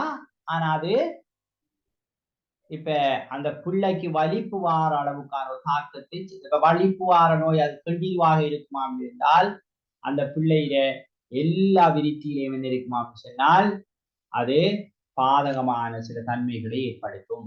அப்ப சூழல் இப்ப நாங்க எப்படி சொல்லுவோமே, ஒரு மது அருந்துகின்ற அல்லது போதைப் பொருள் பாதிக்கின்ற ஒரு தந்தை ரெண்டு வச்சுக்கொள்ளுவோம். அப்ப அந்த பிள்ளையினுடைய அந்த பிள்ளை கருவறையில் இருக்கின்ற போது ஆனா அந்த பிள்ளை வீட்டை வெளியில என்ன, அதாவது அந்த பிள்ளை பிறந்ததுக்கு பிறகும்தான் அந்த பிள்ளையில பல பாதிப்புகள், அந்த பிள்ளையில உடல் ரீதியான இந்த வளர்ச்சி விருத்திகள்ல பல்வேறு தாக்கங்கள் ஏற்படுவதற்கு அது காரணியாக அமையும். இப்படி அது அது அப்படி அந்த என்னது அந்த பிறப்புக்கு முன்னரான சூழல். இப்ப உதாரணத்துக்கு நாங்க எப்படி சொல்லுவோமே, ஒரு தாய் வந்து அதிக அளவான மருந்து மாத்திரைகளை வைத்திய ஆலோசனை இல்லாம பாவிக்காண்டு வச்சுக்கொள்ளுவோம், அது அந்த பிள்ளையில தாக்கம் செலுத்தும். எனவேதான் இந்த பிரெக்னன்ட் மதர்ஸ் இப்ப தொடர்ந்து இந்த மருந்து மாத்திரைகளை டாக்டர் ஆலோசனை இல்லாமல் பாவிக்க கூடாதுன்னு சொல்லுவாங்க. அல்லது நாங்க எப்படி சொல்லுவோமே, இப்ப ருபல்லா அல்லது இப்படி பல்வேறு விதமான ஏதாவது நோய்கள் அந்த தாய்க்கு ஏற்படுவது பிள்ளையினுடைய அந்த வளர்ச்சியிலேயோ விருத்தியிலேயோ பிள்ளையினுடைய எல்லா விஷயங்களையும் அது பாதிப்பு ஏற்படுத்தும். எனவேதான் இந்த ருபல்லா தடுப்பூசி எல்லாம் வழங்கப்படும். அப்ப இப்படி ஒரு பிள்ளை கருவறையில் இருக்கின்ற போது இந்த சூழலினுடைய தாக்கம் என்று நாங்க நிறைய விஷயங்களை சொல்லலாம். அடுத்தது பிறக்கின்ற சூழல், பிறக்கின்ற அந்த இப்ப உதாரணத்துக்கு அந்த பிள்ளை பிறக்கின்ற இடம். இப்ப உதாரணமாக உங்களுக்கு தெரியும், முதலாவது பிரசவமாக இருந்தால் அப்ப முதல் பிரசவம் என்பது முதல் பிரசவத்துக்கு கட்டாயம் எல்லா வசதிகளும் கொண்ட சிசேரியன் செய்யக்கூடிய சரிதானே ஒரு வைத்தியசாலையில அந்த பிரசவம் நிகழும். ஏதாவது சிக்கல் வந்தால் சீசர் செய்யற அப்படியான சில விஷயங்கள் இருக்கும். சில நேரம் உங்களுக்கு தெரியும், அந்த பிள்ளை சில பிள்ளைகள் ஓட்டோவில் அல்லது கார்ல ஹாஸ்பிட்டலுக்கு கொண்டு போகக்குள்ள கூட பிறக்கின்ற சில சம்பவங்களை நாங்க கேள்விப்பட்டிருக்கிறோம். எனவே அந்த நேரத்துல சில தாக்கங்கள் அந்த பிள்ளைக்கு ஏற்படுவதற்குரிய வாய்ப்பு இருக்கு. அல்லது உங்களுக்கு தெரியும், ஆயுத பாவனை என்று சொல்லுவாங்க. சில நேரம் பிள்ளை என்ன வெளியே எடுக்கக்குள்ள சில என்னது இந்த சில ஆயுதங்களை பயன்படுத்துகின்ற சில இதுகள் இருக்கு. அதால சில நேரங்கள் எல்லாருக்கும் ஏற்பட முடியல, சில நேரம் சில பிறப்பு காயங்கள் அப்படியான சில விஷயங்கள் பிள்ளைக்கு ஏற்படுவதற்கான வாய்ப்பு. அடுத்தது நீண்ட நேர பிரசவம் என்று சொல்றது, அது பிறந்த உடனே இந்த எனாக்சி என்று சொல்ற அந்த ஆக்சிஜன் சரியா கிடைக்காம அப்படி ஆகுற சூழல். இப்படி பல அந்த பிறக்கின்ற சூழல்லையும் பல விடயங்கள் இந்த பிள்ளையில தாக்கம் செலுத்தும். அப்ப அது சில நேரம் அந்த பிள்ளைக்கு பின்னுக்கு சில பாதிப்புகளை ஏற்படும். அடுத்தது நீங்க பாருங்க,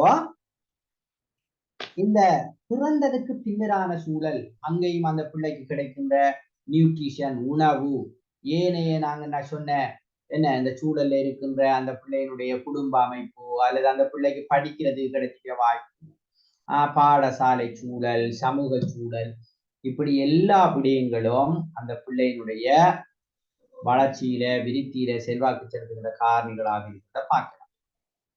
அடுத்தது இது மிக முக்கியமான ஒரு விஷயம். இதுல நாங்க கற்றல் என்று வேறாகவும் முதிர்ச்சி என்று வேறாகவும் சொல்லலாம். கற்றலும் முதிர்ச்சியும் வேண்டாம், ரெண்டும் வேற வேற விடயங்கள். அப்ப ஒரு பிள்ளட விருத்தியில கற்றல் எப்படி செல்வாக்கு செலுத்தும் சொல்லுங்க. கற்றல் எப்படி ஒரு பிள்ளையில விருத்தியில செல்வாக்கு செலுத்துகிறது? செலுத்துதா?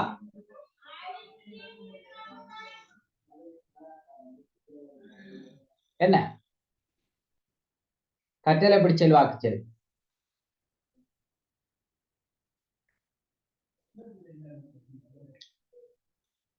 பாருங்க, நாங்க இந்த பரம்பரை சம்மதமாக கதைச்ச விஷயங்கள். அப்ப அந்த 23 சோடி நிற முத்தங்கள் இது என்ன பரம்பரை என்ன அந்த பிள்ளையினுடைய இதை தீர்மானிக்கிறது. பாருங்க, ஒரு பிள்ளையினுடைய உயரம், நிறை, தோல்ல நிறம், கண்ணின் நிறம், ஒரு முடியிற நிறம் எல்லாத்தையும் இதனை செய்யணும்னா தீர்மானிக்கும். அதே போல நாங்க சொன்ன விளையாட்டு, சங்கீதம், ஆற்றல், அதிகைசார் ஆற்றல், இந்த விஷயங்கள் எல்லாத்தையும் தீர்மானிக்கிறதுலையும் இந்த பரம்பரை காரணிகள் மிகுந்த என்ன செல்வாக்கு செலுத்துறதாக இருக்கிறத நாங்க பார்க்கலாம். இதெல்லாம் நாங்க சூழல் என்று சொன்னோம். சூழல்ல நாங்க என்ன 2 வகையாக சொல்லலாம். ஒன்று பிறப்புக்கு முந்திய சூழல், பிறப்புக்கு பிந்திய சூழல் என்று சொன்னோம். அதுல இந்த பிறப்புக்கு முந்திய சூழல்ல நிறைய விஷயங்களை நாங்க கதைச்சோம். அடுத்தது பிறப்புக்கு பிந்திய சூழல்லையும் நாங்க நிறைய விஷயங்களை கதைச்சோம். சரிதானே? இப்ப இந்த சில நேரம் இந்த அதிக அளவான கதிரியக்கத்தினுடைய தாக்கம் இப்ப இந்த அதெல்லாம் ஒரு பிள்ளையினுடைய இதுல என்ன செய்யணும் சொன்னால் செல்வாக்கு செலுத்துவதை நாங்க பார்க்கலாம்.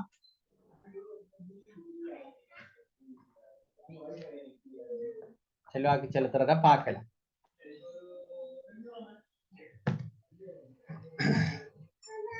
சரிதானே? ஓகே, நான் இப்ப கேட்டேன் என்னென்னால் இந்த கற்றல் எப்படி செல்வாக்கு செலுத்துதுன்னு கேட்டேன். என்ன சொல்லலாம்? கற்றல்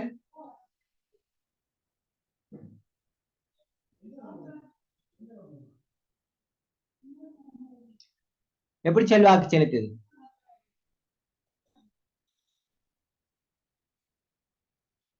ஏதாவது சொல்லலாமா?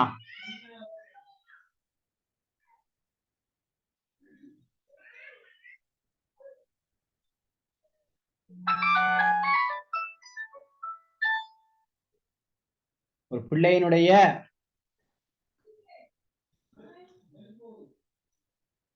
கற்றல்ல எப்படி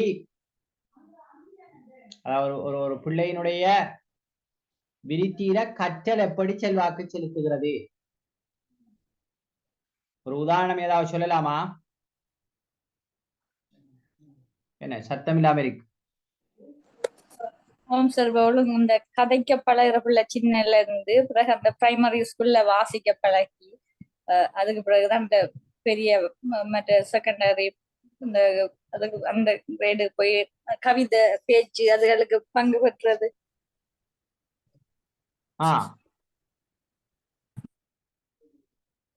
ஓகே, அப்ப இப்ப நாங்க ஒரு பிள்ளைக்கு நாங்க எப்படி சொல்லுவோமே, நாங்க கணித இதை என்ன செய்ய போறோம் சொன்னால் அந்த பிள்ளைக்கு படிப்பிக்க போறோம்.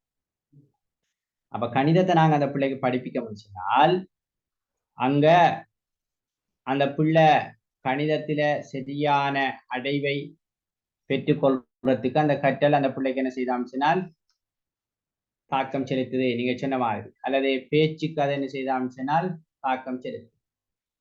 சரிதானே? இப்படி எல்லா விஷயங்களையும் என்ன செய்யுமாமிச்சினால் அது தாக்கம் செலுத்தும். ஓகே, என்ன பாருங்க, அப்ப இந்த கற்றல் மிக முக்கியமான ஒரு தாக்கம் செலுத்துகின்ற ஒரு விடயமாக இருக்கு. இப்ப நீங்க பாருங்க, நான் அன்றைக்கு ஒரு விஷயத்தை பார்த்தேன். அந்த இந்தியாவுல ஒரு சேனல்ல அந்த இந்த நம்மளோட இலங்கையிலிருந்து போய் ஒரு மலையக பிள்ளையும் அடுத்து ஜப்னா ஒரு பிள்ளையும் அந்த பாடல் போட்டி ஒன்றுல கலந்து கொண்டுக்கிட்டானே, அப்படி கேள்விப்பட்டீங்களா நீங்க? இந்த ஃபேமஸான கதைக்கப்பட்டீங்க இந்த சென்ற காலங்கள்ல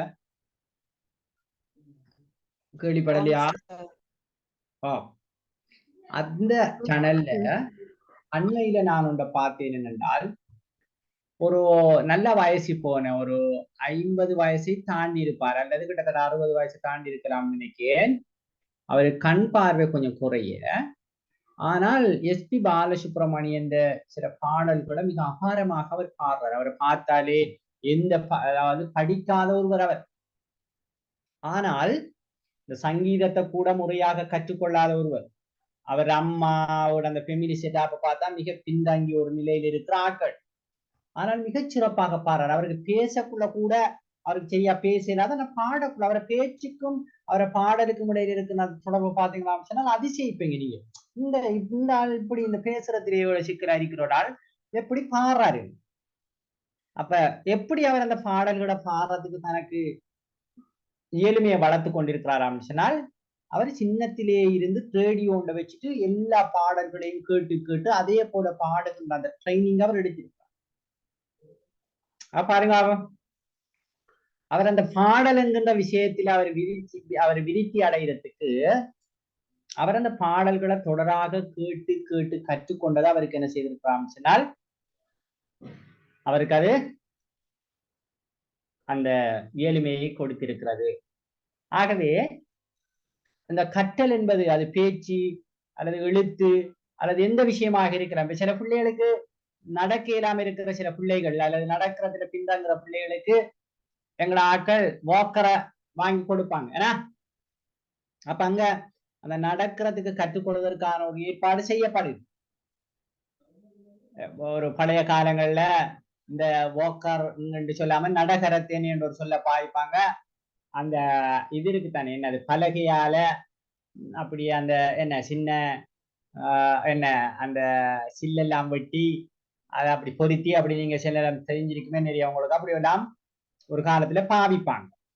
எனவே அந்த நடக்கிறதுக்கு கற்றுக்கொள்ற அந்த புள்ள அந்த உபகரணத்தின் அப்ப வாசிக்கிறதுக்கு, எழுதுறதுக்கு, பேசுறதுக்கு, அதே போல கணித செய்கைகளை செய்யறதுக்கு, அது மட்டுமல்ல நாளாந்த பல்வேறு விதமான நடவடிக்கைகள் சில விஷயங்களை எல்லாம் செய்யறதுக்கு பிள்ளைகளுக்கு கற்றுக்கொள்வதற்கான வாய்ப்புகளை ஏற்படுத்துவது அந்த விடயத்தில் அந்த பிள்ளை விருத்தி அடைகிறதுக்கு அது வாய்ப்பை ஏற்படுத்தும். சில நேரம் பாருங்க, இயல்பில எந்த சங்கீதமும் தெரியாத ஒருவர் இந்த சங்கீத வகுப்பு அப்படியான விஷயங்களுக்கு போய் மிகச் சிறப்பாக பாடுகின்ற ஒருவராக அவர் மாறுறதை நாங்க பார்க்கலாம். இப்ப டான்ஸ் அந்த நடன ஆற்றல் இல்லாத ஒருவர் அந்த துறையில இறங்கி அதுல நிறைய கற்றுக்கொண்டோ அந்த விடயத்தில் அவர் முன்னேறதை பார்க்க. அடுத்ததுதான் நாங்க சொன்ன முதிர்ச்சி. இப்ப நீங்க லேர்னிங்டா என்னன்னு சொல்லலாமா? கற்றல்ண்டா என்ன?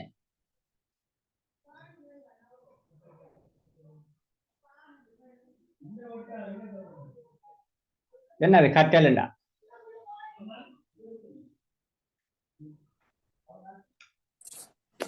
தெரியாதவற்றை அறிந்து கொள்வது. வெரி குட், அப்படி ஒன்று சொல்லலாம். வேற கற்றல்னால் என்னங்கிறதுக்கு இப்படி ஒரு வரவிலக்கணம் நீங்க சொல்ற மாதிரி தெரியாததை தெரிந்து கொள்ளுதல். ஓகே, வேற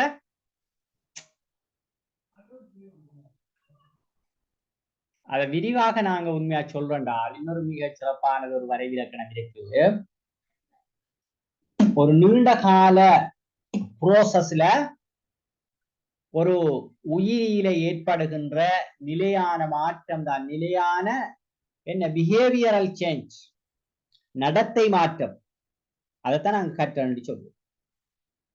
அப்ப உதாரணத்துக்கு நாங்க சொல்லுவோம், இப்ப உதாரணமாக சுயமாக சாப்பாட்டை எடுத்து சாப்பிட தெரியாத ஒரு பிள்ளைக்கு நாங்க என்ன பிளேட்ல சாப்பாட்டை போட்டு நாங்க கொடுத்தா அதை சிந்தி சிதறி அப்படியெல்லாம் செஞ்சு அதை அள்ளி இறங்கி மெதுவாக அப்படியே பழகி பிறகு அந்த பிள்ளை சரியாக சாப்பிடுவதற்கு என்ன செய்யலாம் சொன்னால் கற்றுக்கொள்கிறது. அதாவது சிந்தைய மாட்டா சிதறைய மாட்டா சாப்பாடை கொடுத்தா சரியா சாப்பிடும். அப்ப அது ஒரு நீண்ட ப்ரோசஸ்ல நிலையான மாற்றம். அதுக்கு பிறகு அந்த பிள்ளைன்னு அதை தொடராக சரியாக செய்யும். அல்லது வாகனம் ஓட தெரியாத ஒருவருக்கு நாங்க என்ன செய்யறோம் சொன்னால் வாகனம் ஓட்டுவதற்கு கற்றுக் கொடுக்கிறோம். அப்ப அதுல ஒரு விருத்தி அடைய போறாங்க. அப்ப எப்படி துறப்ப போட்டு எப்படி நாங்க அதை ஸ்டார்ட் எடுக்கிறது அல்லது எப்படி நாங்க அதுல என்ன மற்ற விஷயங்களை செய்யறங்கிற விடயத்தை நாங்க என்ன செய்யறோம் சொன்னால் கற்றுக் கொடுக்கிறோம். இப்ப அந்த பிள்ளை என்ன செய்யலாம் சொன்னால் அதுல கற்றுக்கொண்டு சரிதானே அவர் சிறப்பாக வாகனம் ஓட்டுவதற்கு பழகிக்கொள்வார். அந்த அந்த அந்த அந்த நடத்தை அவர்கிட்ட நிலையானதாக இருக்கும். அதாவது வாகனம் எதை எடுத்தாலும் அவர் என்ன செய்வார் சொன்னால் அவர் ஓடுவதற்கு அவருக்கு தெரியும். எனவே நிலையான மாற்றம் ஒன்றுதான் கற்றல் என்கிற ஒரு விஷயம். அதே போல முதிர்ச்சி என்றால் என்ன என்று கேட்டால், நாங்க ஏற்கனவே நீங்க படிச்சிருக்கீங்க, நாங்க இப்ப பார்த்திருக்கிறோம். என்ன சொல்லலாம்? முதிர்ச்சி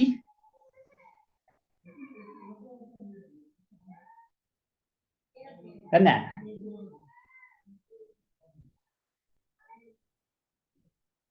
நாங்க படிச்சானே முதிர்ச்சி.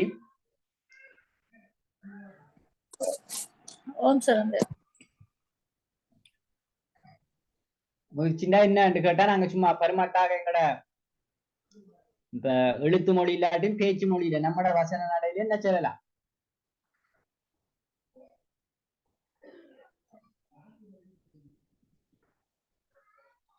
என்ன சத்தத்தை காணல. முதிர்ச்சி என்னண்டா, இப்ப முதிர்ச்சி என்றால் என்ன என்று கேட்டால் என்னது?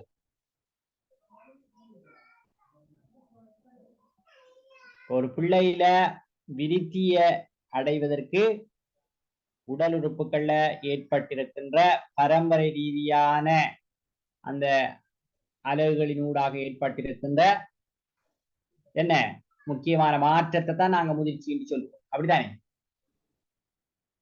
அதாவது ஒரு இயலுமை, அந்த அந்த உறுப்பால ஒரு செயற்பாட்டை செய்வதற்கு அந்த உறுப்புக்கு இருக்கின்ற இயலுமையை நாங்க முதிர்ச்சி என்று சொல்லலாம். எனவே இப்ப ஒரு புள்ள பேசுற விடயத்தில் அந்த புள்ள விருத்தி அடைவோம் சொன்னால் பேச்சுறுப்பு முதிர்ச்சி அடைந்திருக்கணும். அப்ப இதுவும் ஒரு பிள்ளையிட விருத்தியில மிக முக்கியமாக செல்வாக்கு செலுத்துகின்ற ஒரு காரணியாக இருக்கிறத நாங்க பார்க்கக்கூடியதாக இருக்கும். ஓகே,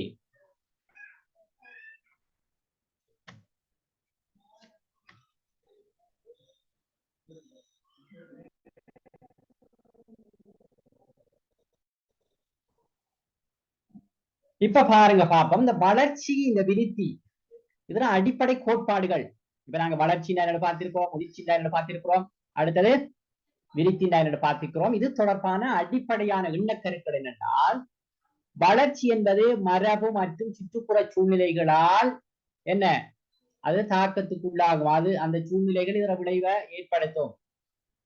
மரபணுக்களும் சுற்றுப்புற சூழலும் வளர்ச்சியில என்ன தாக்கம் ஏற்படுத்துமா இல்லையா? அது விருத்தி என்கின்ற செயல் ஒரு தொடர்ச்சியான ஒரு முன்னேற்றகரமான செயற்பாடாக இருக்கிறத பார்க்க, அது விருத்தி. அடுத்தது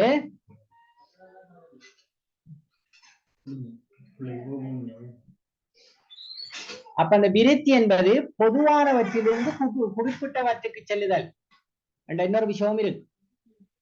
என்ன பொதுவானவற்றிலிருந்து குறிப்பிட்டவற்றுக்கு செல்லுதல் என்றால், இப்ப நாங்க சொன்ன மாதிரி பேசுதல் என்கின்ற பொதுவான விடயம் விருத்தி அடைந்த ஒரு பிள்ளை பாடுதல் என்கின்ற ஒரு குறிப்பிட்ட ஒரு விஷயத்துல விருத்தி அடைகிறதுக்கு அந்த பிள்ளை என்ன செய்யுமா சொன்னால் அது செல்லக்கூடியதாக இருக்கும். அது அடுத்த விஷயம்.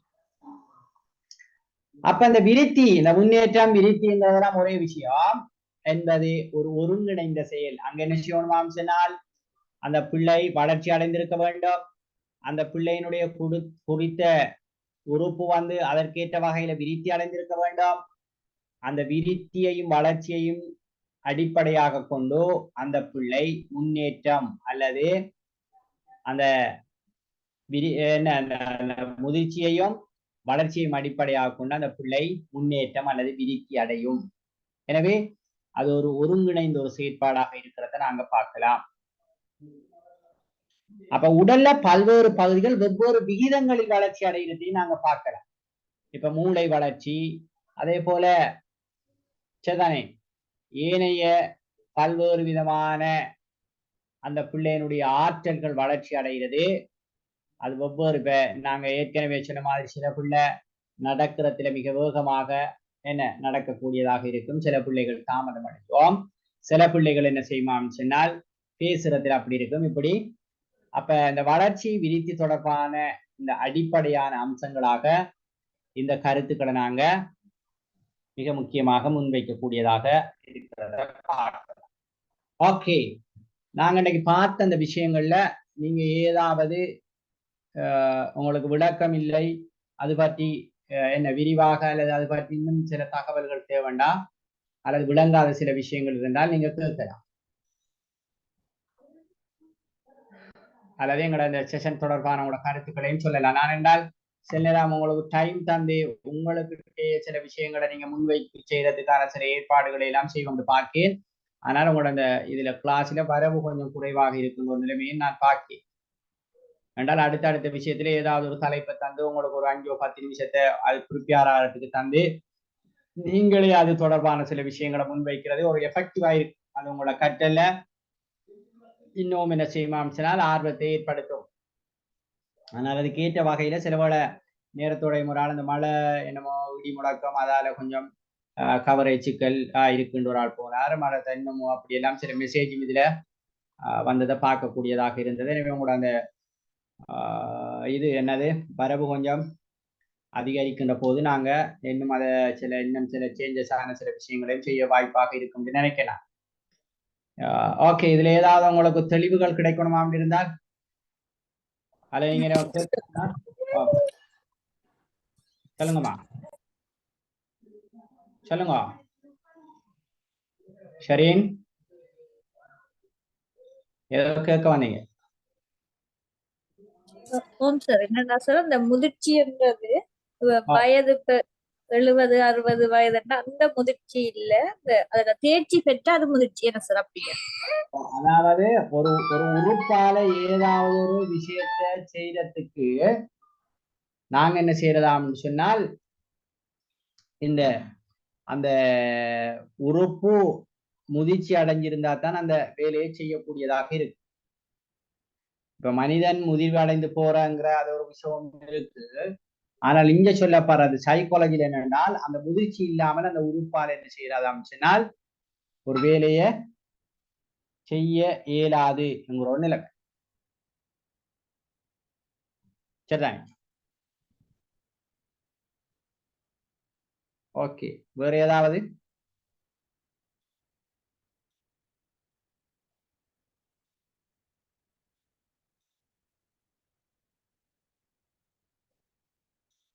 ஓகே, நாங்க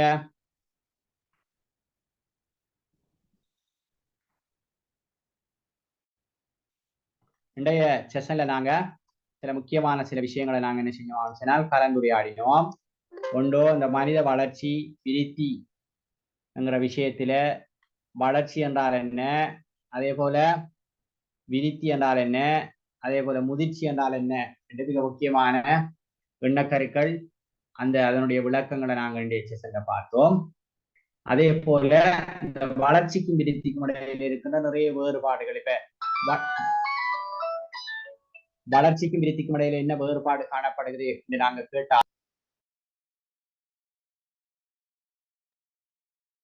என்கிற விஷயங்களை நாங்க என்ன செஞ்சுக்கிறோம் சொன்னால் பார்த்திருக்கிறோம். அது மிக முக்கியமான இன்னொரு விஷயம். ஹலோ,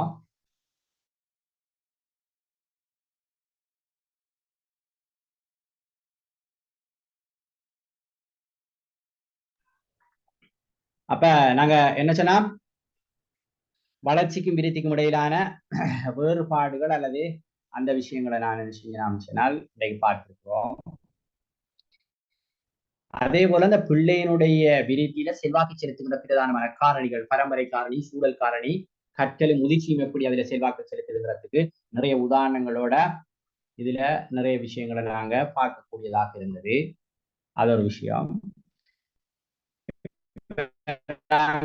உதாரணமாக ஒரு பிள்ளையினுடைய விருத்தியில பரம்பரை எவ்வாறு செல்வாக்கு செலுத்துகிறது என்பதை உதாரணங்களுடன் விளக்க வேண்டும் கேட்டால் எங்களால சொல்லக்கூடியதாக இருக்கும். அதில் நாங்கள் இந்த விஷயங்களை எல்லாம் என்ன மிக தெளிவாக அதால இந்த தாய்கிட்ட தந்தைக்கிட்ட இருந்து ஒரு பிள்ளைக்கு போற ஆற்றல்கள் என்ன விஷயங்கள்ங்கிறதெல்லாம் பார்த்துருக்கோம். அதே போல சூழல், இதுல மிக முக்கியமாக பிறப்புக்கு முந்திய சூழல், பிறப்புக்கு பிந்திய சூழல்ங்கிற விஷயங்களை எல்லாம் பார்த்திருக்கின்றோம். அதே போல இதுல இந்த பிறப்புக்கு முந்திய சூழல் எப்படியான விஷயங்கள் இருக்கிறது பார்த்திருக்கிறோம், பிறப்புக்கு பிந்திய சூழல்ல எப்படியான விஷயங்கள் இருக்கிறது பார்த்திருக்கோம். அதே போல கற்றலும் முதிர்ச்சியும் ஒரு பிள்ளையில எப்படி தாக்கம் செலுத்தும் என்ன விஷயங்கள்ங்கிறத பார்த்திருக்கோம். அதே போல இந்த வளர்ச்சி விருத்தி தொடர்பாக இருக்கின்ற அடிப்படையான கோட்பாட்டு அம்சங்கள் என்னங்கிறதையும் நாங்க பார்க்கக்கூடியதாக இருக்கும். ஓகே, அப்ப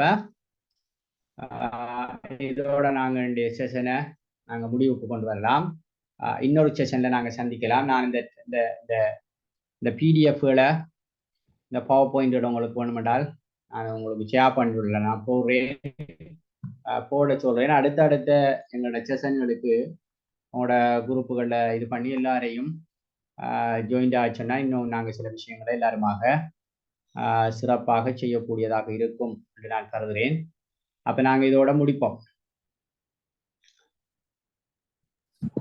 ஓகே, வேற ஒன்றும் இல்லையே? Thank you much.